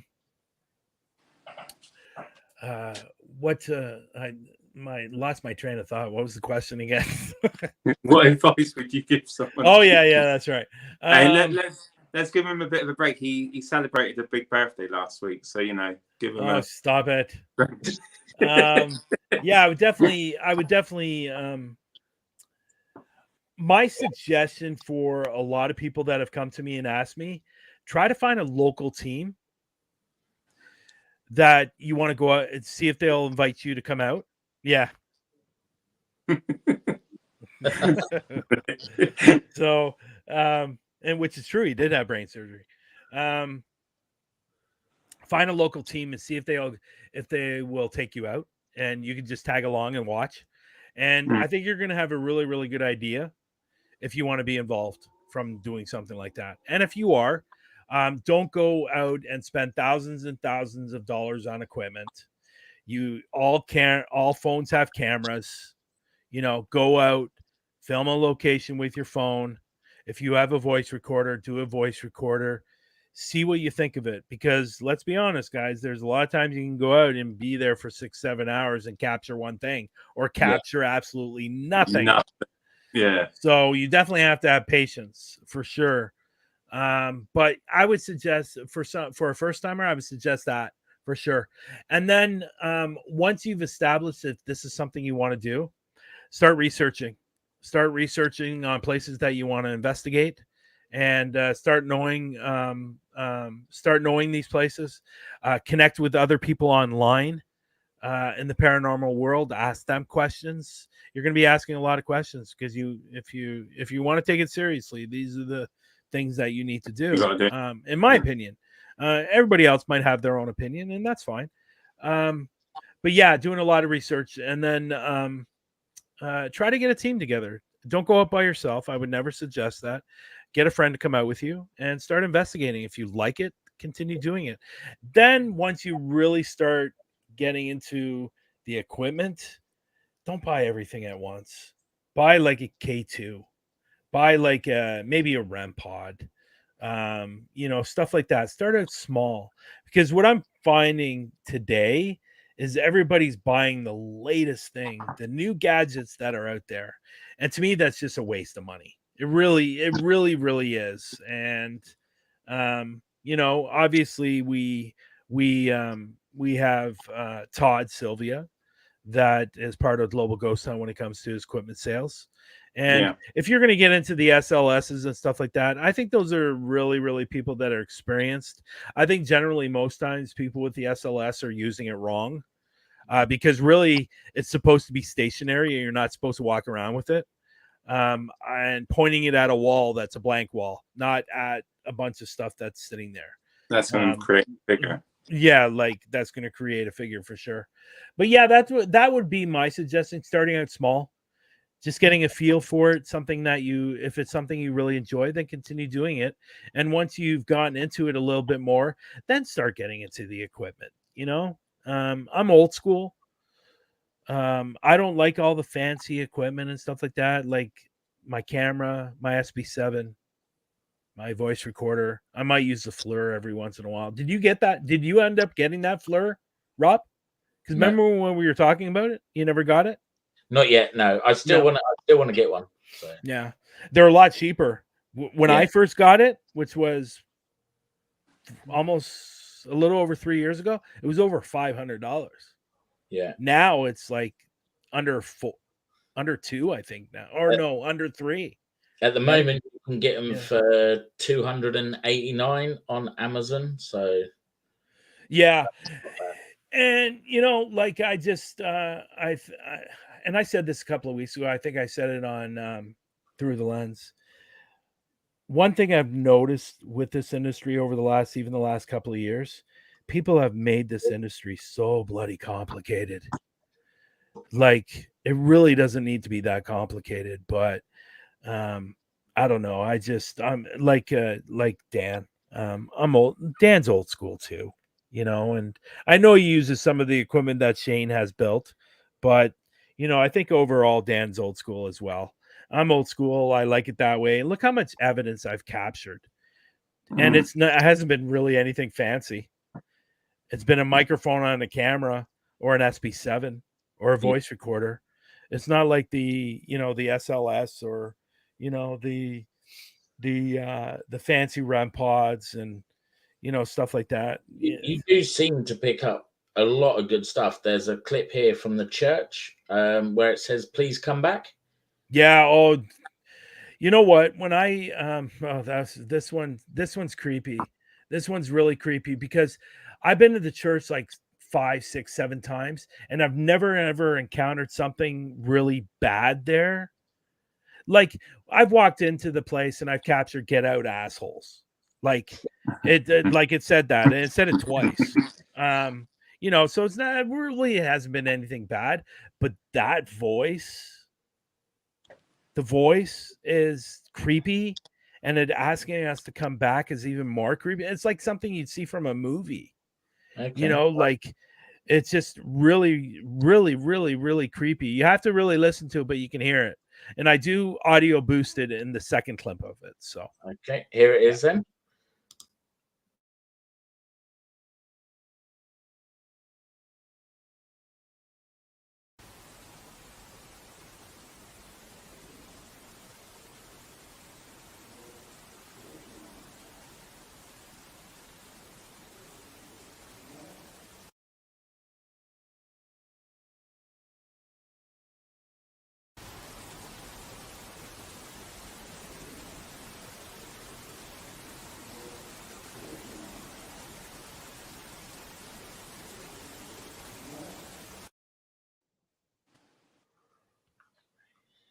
like, did you hear it, Nando?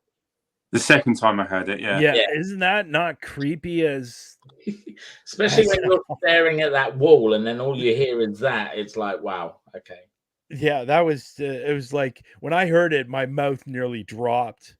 And I was going, oh my God. Like, there's another one that I sent you, the streaming tunnel one, that is definitely class A EVP. And it's probably one of the best EVPs that I've captured. Yeah. And you definitely have to play this one. This one is the streaming tunnel. And I've talked about it on many occasions. The streaming tunnel is about a girl that was killed there.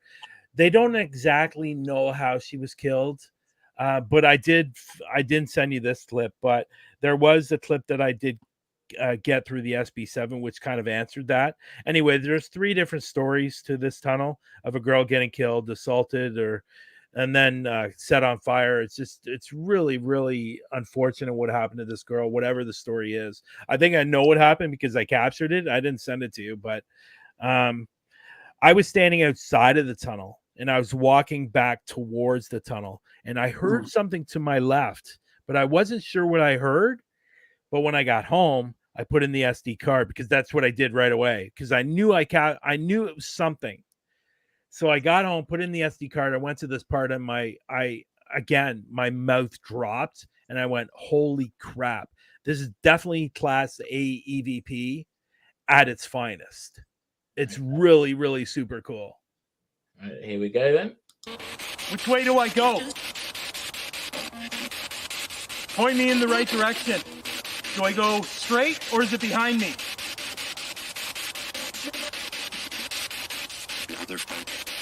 The other side. What does that mean?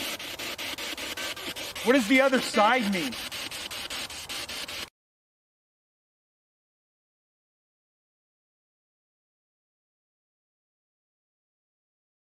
Which way do I go? Point me in the right direction. Do I go straight or is it behind me?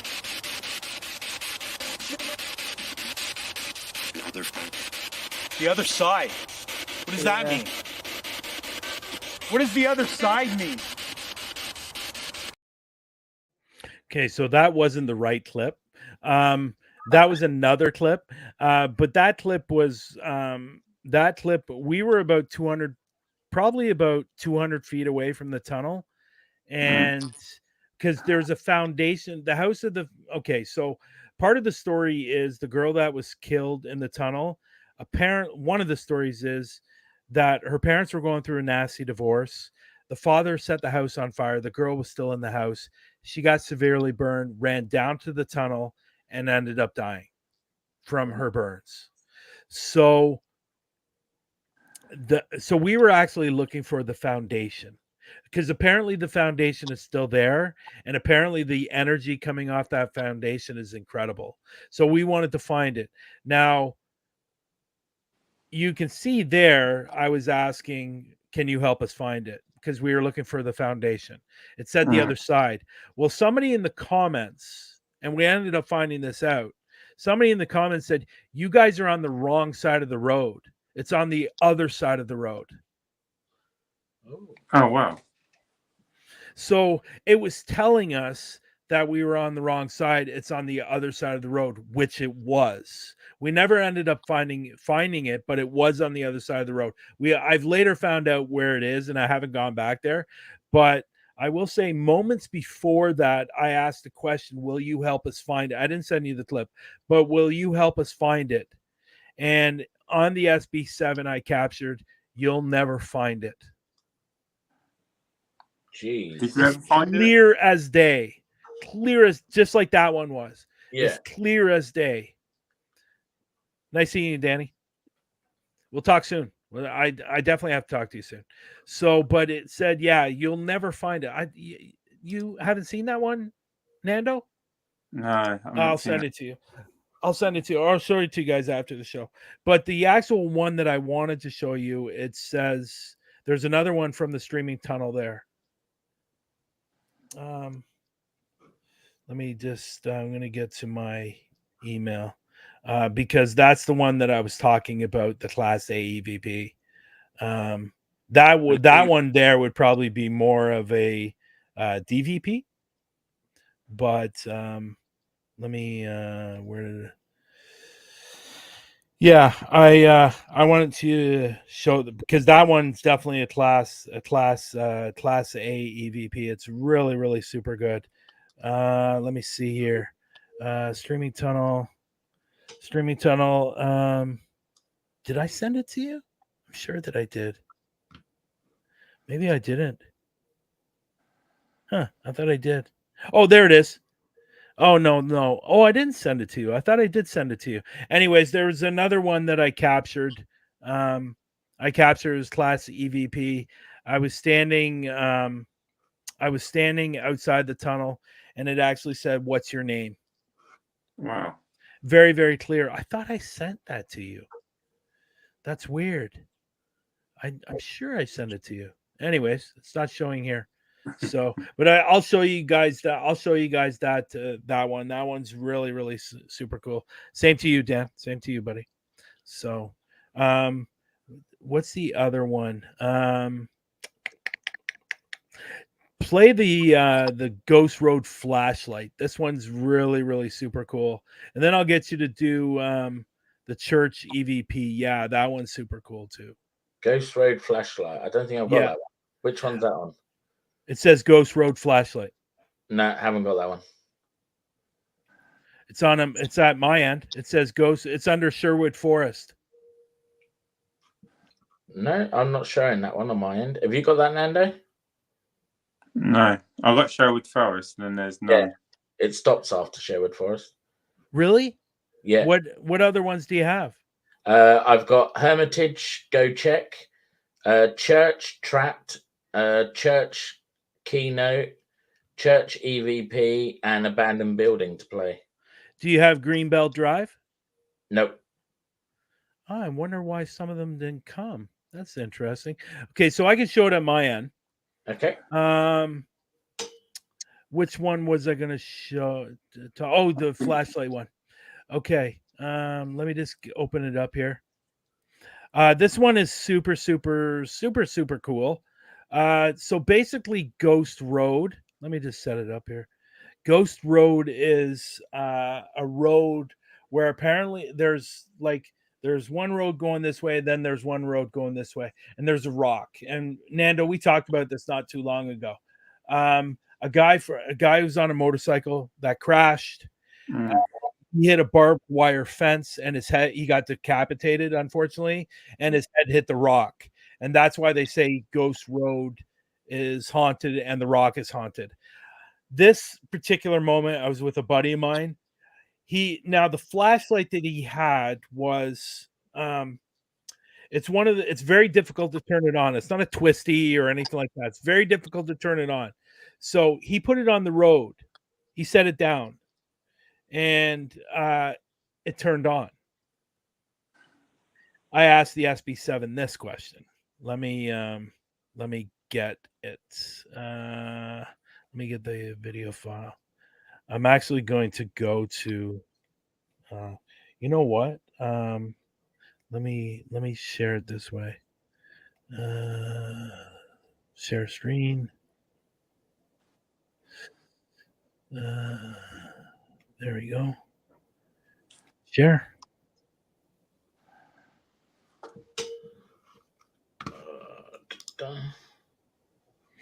Okay.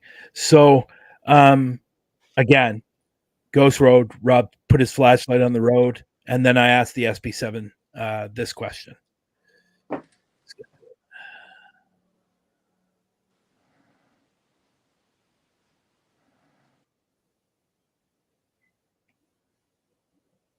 That's weird. That's interesting, eh? That's weird. I never turned that on.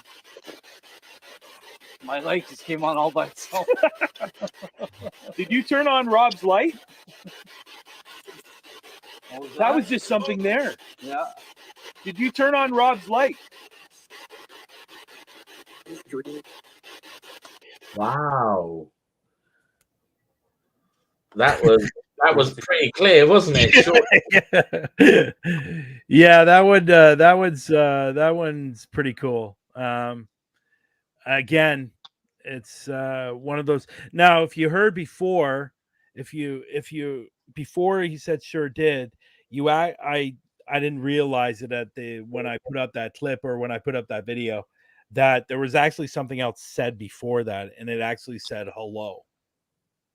Wow. Which I thought was really, really, really cool. So what's the other ones? Sorry, what are the other ones that you have? The Hermitage, where it says "Go Check." Yeah, this one's very, very cool. So Yeah. the Hermitage is. I'm not going to get into much about the Hermitage. The Hermitage is it's a ruins. It used to be a mansion. The guy that owned it killed. It's a kind of a love Oh, it's in the next one again. yeah. See what happens when you show paranormal stuff, right? So so this guy was in love with this guy's niece. He wasn't allowed because he wasn't upper class. He ended up hanging himself. He didn't get killed. He hung himself in the back barn. The Hermitage Ruins is a fantastic place. It's basically a wall that used to be a mansion, and it used to go really, really far back. That's not really there anymore. It's just a foundation now. But so there's several parts of the Hermitage Ruins. We went to another part where it was the first, I believe, and please don't quote me on this. And if I get this wrong, I apologize. I believe they were one of the first Black families here in Canada. Something along that lines. He worked for the railroad. So we were standing outside his house, and I asked a question, and this is the response.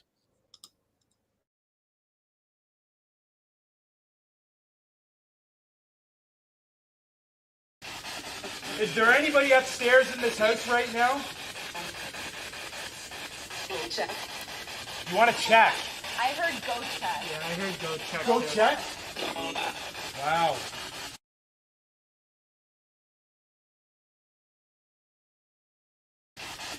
Is there anybody upstairs in this house right now? Check. You want to check? I heard go check. Yeah, I heard go check. Go check? Wow. Yeah, go check.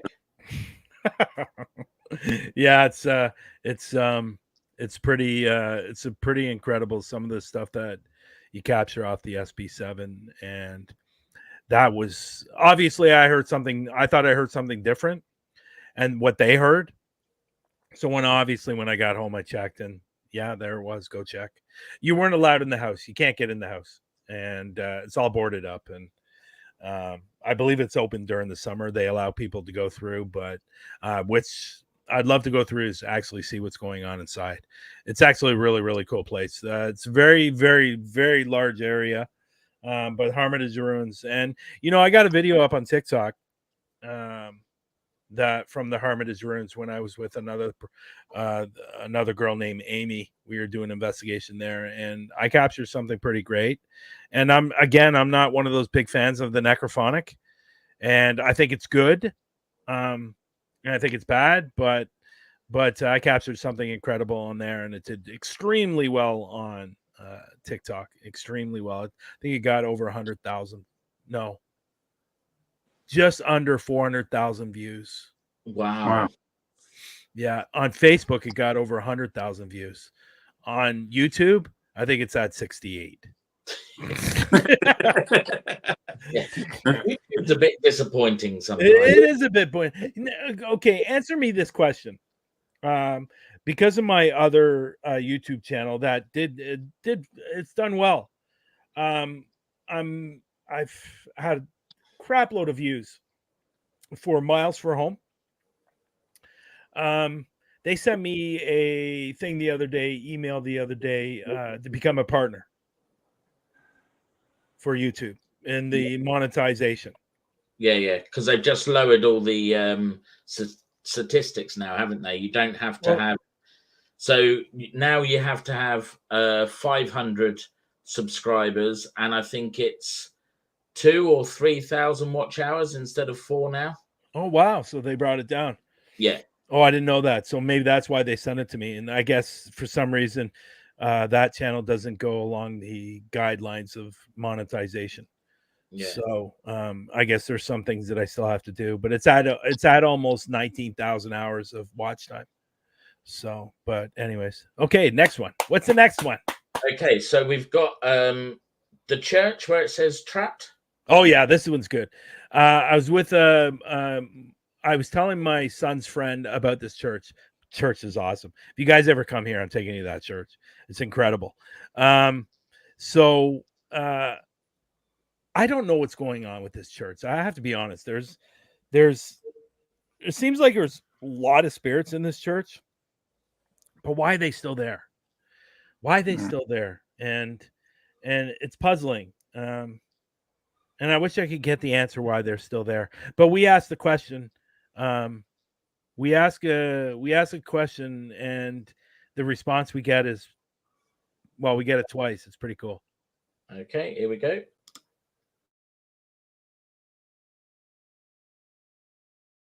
Are you stuck here? Do you want to leave? Yes. I just heard yes. Are you stuck here? Do you want to leave? Yes. I just heard yes. It sounded like a very depressing yes. Yeah. Yeah. Like when you hear it, like it was like they're in some kind of pain or distress or something. Well, this is the church where I brought home that woman, right? The woman that followed me home. This is the place where I. Oh, is this the place? Yeah, this is the place. Yeah, and even like I could see her at times, but I had a medium I trust actually tell me that she's very depressed and she's looking for something. And I captured a little boy in this church on film, like on still photography, like it's a little boy. And we determined that she was looking for her son. So I ended up taking her back to the church. And I don't, honest to God, I have no idea what's going on with this church, but there's so many spirits in this church. And it's not a very big church at all. It's actually quite small. And like that one room with the white chair in the middle of the room is just creepy as hell, if you ask me. I don't know who brought that chair there or if that chair has always been there, but it's creepy. It's creepy. And then then the chair on it says come sit. I've never sat on it. I will never sit in that chair. One, because I think I'd go right through it because there's just cardboard there. There's actually no cushion. But anyways, so what else do you have? So we got the church, and it's the keynote. Oh, yeah, this is great. Like I said, I've been to this church so many times. There's actually a piano in this church, and it's broken, but some of the keys don't play at all. But I was really, really hoping one time I was actually going to capture the piano being played. So we were in another room with that stupid, ugly white chair that creeped the hell out of me. We were in that room doing an SB7. And so I left the camera because we were doing it live, actually. So we had the camera phone with us doing the live in that one room, but I left the camera in that room on top of the piano, and this is what we capture. Okay.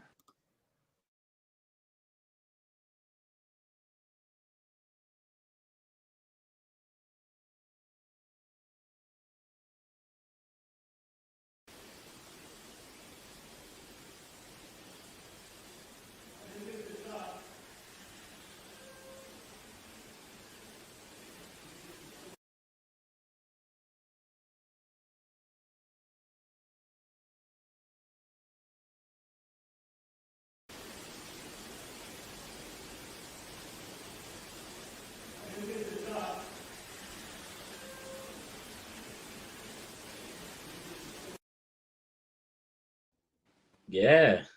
Little. Yeah. That's cool. That's intense. Yeah, that was I was really hoping I was going to capture that, and finally when I did, I was just like, okay, I don't have to go back. Thank you, goodbye. Thanks. I've been here 6 times. I don't need to come back now. But no, but if you guys come out this way, I'll definitely take you. Like I'll take anybody if they want to go. But the church, I don't know what's going on. I took 2 friends of mine, and we didn't hear. I heard something every time we walk into this place. Something is said. Something is caught on the microphone camera. I took 2 buddies. The last time I was there, I took 2 friends of mine, and we walk in. I heard something. I wasn't sure what I heard. I got home. I put the SD card in. I listened, and it said, "Get out, assholes," twice. Now, the interesting thing is, and somebody brought up this point to me, and I thought it was interesting. I'd never heard that before. Like, I'd heard Get Out and stuff like that, but not Get Out assholes. Now, somebody mentioned, do you think maybe they were talking about the two guys you brought because they know who you are? And the reason they know who I am is because on my SB7, I captured it saying Bryan 3 times. Oh, wow. So they know who I am now. And so maybe they might be waiting for me. Maybe I should go back. But yeah, I'd never seen these two guys, so maybe it didn't like them. Maybe there was something about them they didn't like. They didn't and that's like, why they get out assholes. But it was really weird because because obviously the EVP that we played earlier, Please Come Back. You know, it doesn't gel on it doesn't make a lot of sense why he would do that and then say to me, please come back. You know, so maybe it was because of the two other guys that I brought, and they loved the place. They thought the place was incredible. It is an incredible place, but there's a few rooms there and that really smell because of the mold, right? Yeah. So, honestly, if that place went up for sale, that land went up for sale, and that place went up for sale, I'd buy it. I would buy it. I would find the money and I would buy it and then I would clean it up and I would open it as a haunted location because it's incredible. There's so much activity in this place. That sounds great. Yeah, I'd love to. I definitely would. So what else you got? I don't understand why all of them didn't come. That makes no sense to me. I don't understand. I've got another one at the church, which is the EVP that says yeah. And this one's cool. This one's really, really cool. So this is I took another buddy of mine. I don't have Huntaphobia is bring friends with you. So, but this one was cool. I was up on the stairs, and Rob, my buddy, was down coming out of one of the rooms, or he was facing inside, looking into the room, and he had his phone on, just because he was going to take a picture. And he goes, "I'm looking at all these. I don't know if they're orbs or dust particles." And I said they're probably dust particles. Yeah. And then we capture this. Oh, this one's cool. Film here. Oh, really? Yeah. It almost looks like it's weird. I don't know what they are. It could be dust. It could be dust particles, yeah. Yeah. It's more than likely dust particles. Yeah. Did you hear that? No. I just heard a yeah.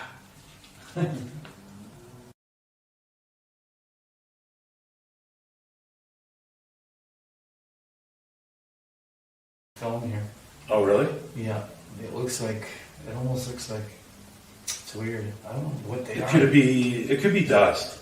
It could be dust particles, yeah. Yeah. It's more than likely dust particles. Yeah. Did you hear that? No. I just heard a yeah.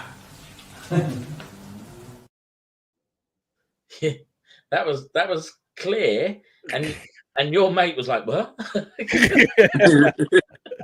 Yeah, which I think is really interesting about that, because people question that, like our voices are talking, yeah, and then all of a sudden you hear a third voice come in, and it was just one of those things where you go, okay, I know I heard something, and I heard and it was loud. It was a loud yeah. Yeah, it was like it was behind Rob. So where Rob was, it was almost like by the camera. Because in fact, I've left the camera in the hallway by itself, and I've come out to the camera and I've gone up to the stairs, and you can hear "Get Out," clear as day. Clear as day, you can hear "Get Out," and I could hear it with my own ears. Jeez. And again, with my abilities, I can only see them. I can't hear them, or I can't see facial features. So if I'm hearing it, guarantee everybody else is going to be in there is going to hear it too. And you know what I think is really, really cool is the fact that every time I go there, I'm capturing not 1, 2, 3 things. I'm capturing 8, 9, 10, 11, 12 different things. Wow. And it's just, I'm telling you, guys would love this place. Again, not very sanitary. It probably wouldn't pass any code, but it is really, really super cool. But what I would love to do, what I'd really love to do is, if I ever had the opportunity to buy the place, I would put live security cameras in there, because I guarantee you're going to capture an apparition at that place. And I was going to send you this video, but I didn't.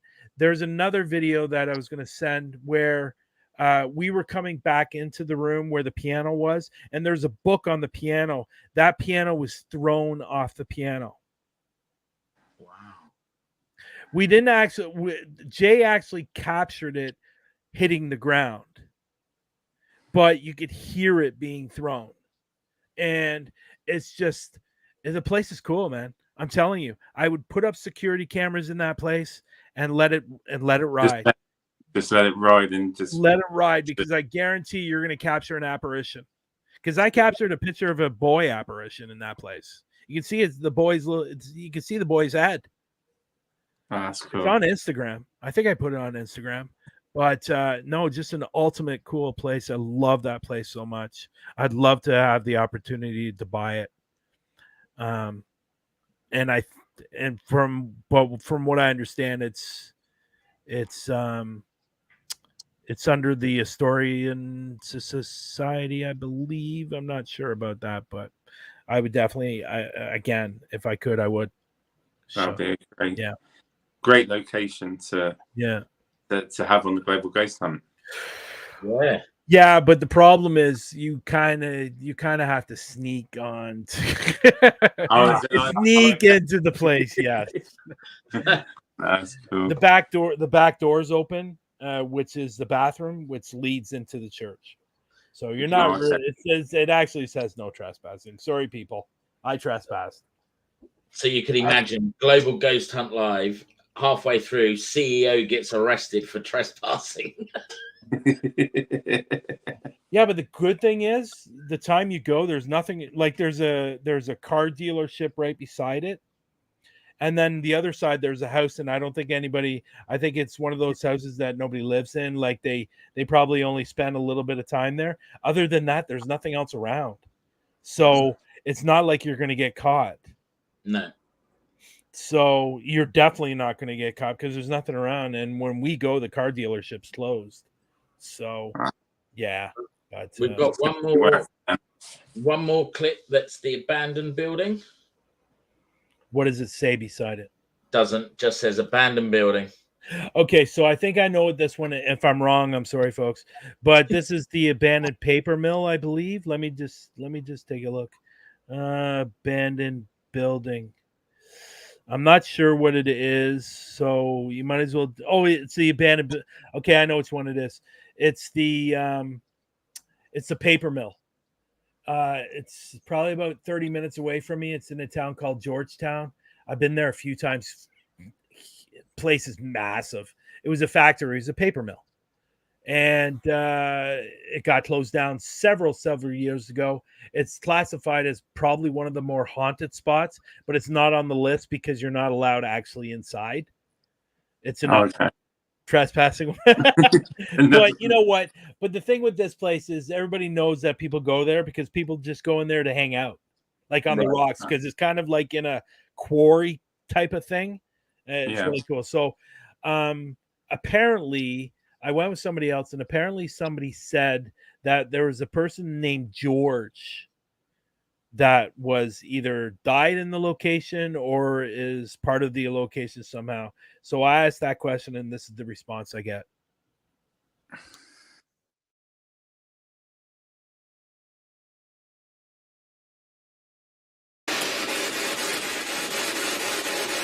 Is there a George in this building?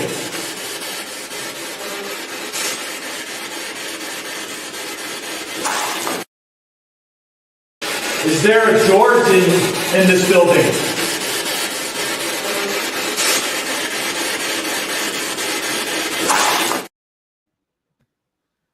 I thought it said I don't know.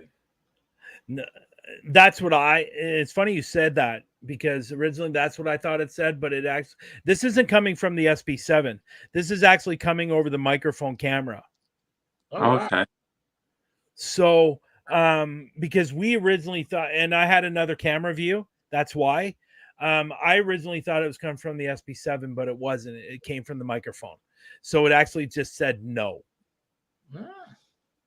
Wow. And another cool piece of, obviously, Class A EVP, only because of the intelligence of it. So it responded to my question. Yeah. And to me, that's intelligence. So Nice. yeah, but I've captured quite a few things out of that place as well. It's all been great. You know, the responses with your SP7, like, you know, I think the first time I got to see it like properly was when you come down, because I've never really used it before until you were using it, and some of the responses you were getting full sentences, and it was just weird. But no, it was definitely great evidence there. Well, what I think what really validated it for you, and correct me if I'm wrong, when we were at the Victorian, and I was introducing everyone, and it said and I said Lex, it said Lex, and then I said Nando, and it said Nando. Yeah, for me, because my name's not one that you would expect to hear, you know, so it's just like, that was weird. But I've got to say, since then, we've been using like the SP7 and that, and the amount of times I've got my name come through, you know, it's just weird. And it just seems to affect, because it never had it before. But then since then, you know, we went to a place called the Burton and Brickworks, my name come through.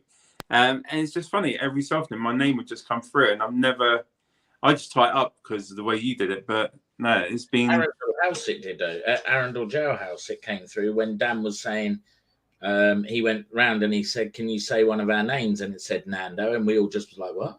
So yeah, it's maybe they like you, Nando. Yeah, maybe. You know, I think you have a good energy about yourself, and that's probably why they're saying your name. You're a good person. You have good energy. You have a good aura. Yeah, you have a good aura around you. As long as they stay where they are, then I'm fine. Don't be coming back with me. Don't be trying no funny tricks. We don't play those sort of games. Stay where you are, then we're good. I would bet a lot of money that you have one in your place right now. I bet. Do you know what? It's funny you say that, right? And I've especially over the last year with certain things that have taken place, I do believe there's a specific person that's around me, but a family member. Because no, you definitely have a spirit there that has no connection with you whatsoever, family wise. I guarantee it.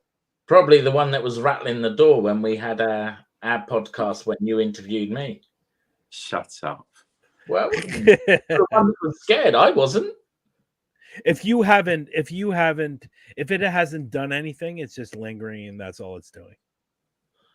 Brian, I've never seen someone stay on camera. I'm just going to lock everything up before I run upstairs to bed to Sarah.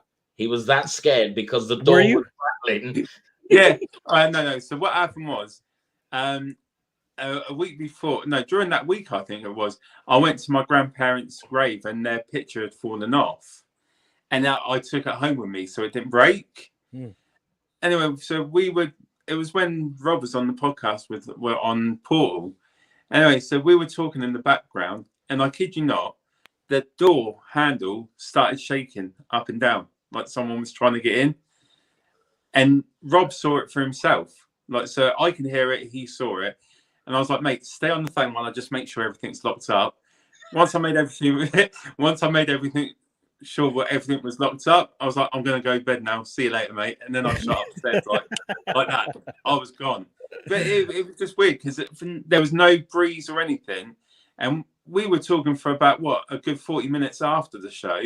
Yeah. And the door handle just started going up and down on its own. And like I said, I don't like it in my house. And I'll be honest, I shit myself. Got Rob to stay with me. And then I was like, mate, you can piss off now. I'm going to bed. Bye. And then he texted me from bed saying, "I'm in bed now. I'm safe." I was like, "Oh yeah, because Sarah's there protecting you. That's why you're."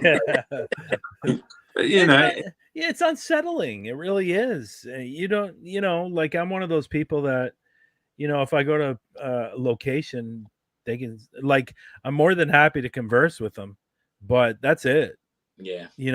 I'm going to be leaving. You need to stay. And I generally say that you need to stay here. And I enjoy talking with you, or if anything has happened, but it's unsettling if you have something in your place. Like I've had people,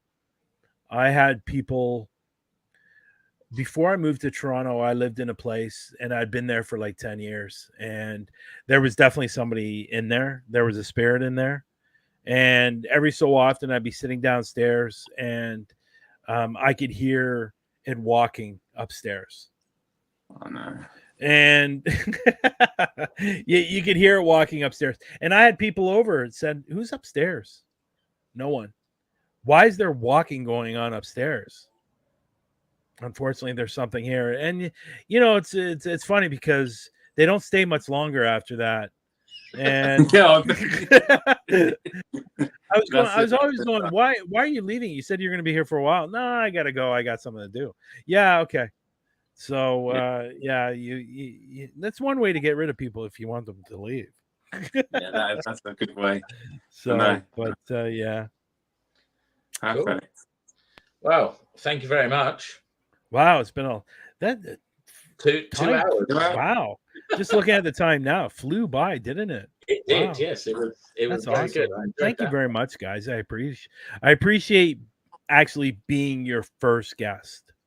Your very first guest. And it's been a pleasure. And like I said last week to you guys, I hope you guys have a lot of success with this show, and I think you will. And just keep plugging away and doing your thing, and good things always happen. Yeah, it's been great to actually. This is the first time I've actually got to interview you in a way. Really? Yeah. I know I've been on your show with Sarah. Yeah, you were with Sarah, but not with me. Yeah, no, I don't think. Yeah, this is the first time. We've never done this together like this, so it's been cool. Great. Well, no, we've had you on Through the Lens, didn't we? Or was it just Sarah? Sarah. Yeah, and it was Sarah and Rosie, right? Yeah, it was Sarah and Rosie at the time. Yeah. Okay. Wow. Huh. It's interesting. Okay.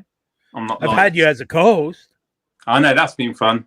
That has been fun. Yeah, that's been great. That's been great. But thanks, guys. I really appreciate it. And like I said, I hope you guys have a lot of success with this show, and I think you will. Keep doing your thing, and don't be nervous, Rob. Nothing to be nervous about. I heard you. I heard you say before you brought us down and go, "I'm nervous." My eyes have been focused today. It's all right. I'm not been going like that all the time. I'm telling you, it's going to take you 5 or 6 shows, maybe a few more than that, and it's like going to be like second nature to you. Yeah, so you'll be fine. You're doing great now. Cheers, man. All that creepy shit behind you can get rid of, though. Nah, just kidding. That's cool. No, again, guys, I'm going to say it again, and I said it a third time. You guys are going to have a lot of success. Keep doing your thing. It's going to be fun to watch. Thank you. And thank you for everyone for joining in, and anyone watching on playback. It's been a great show. Been great talking to you about not just the paranormal, but about the acting stuff as well. Yeah, that was good. Cool. Nobody's really asked me that stuff. So it was fun. Thank you. That's all right. So I'm just going to say goodbye, everyone, and we will see you next week. If there is any teams that are watching, we mentioned briefly about the Global Ghost Hunt. There are still spaces for teams to join. If you look at the description below, you can go to theglobalghosthunt.com to register your team, or if you've got a location, October the 19th to the 29th. So if you've got any questions, get in contact with anyone from the Global Ghost Hunt team, and we'll be happy to help. But other than that, I'm going to say goodbye to everyone. Yeah, thank you very much. Next week, we have Danny Moss coming on the show from My Haunted Hotel. So, it's going to be another great show. That's cool. So, for now, we will see you all later. Thank you very much. Bye-bye. Good night, everyone.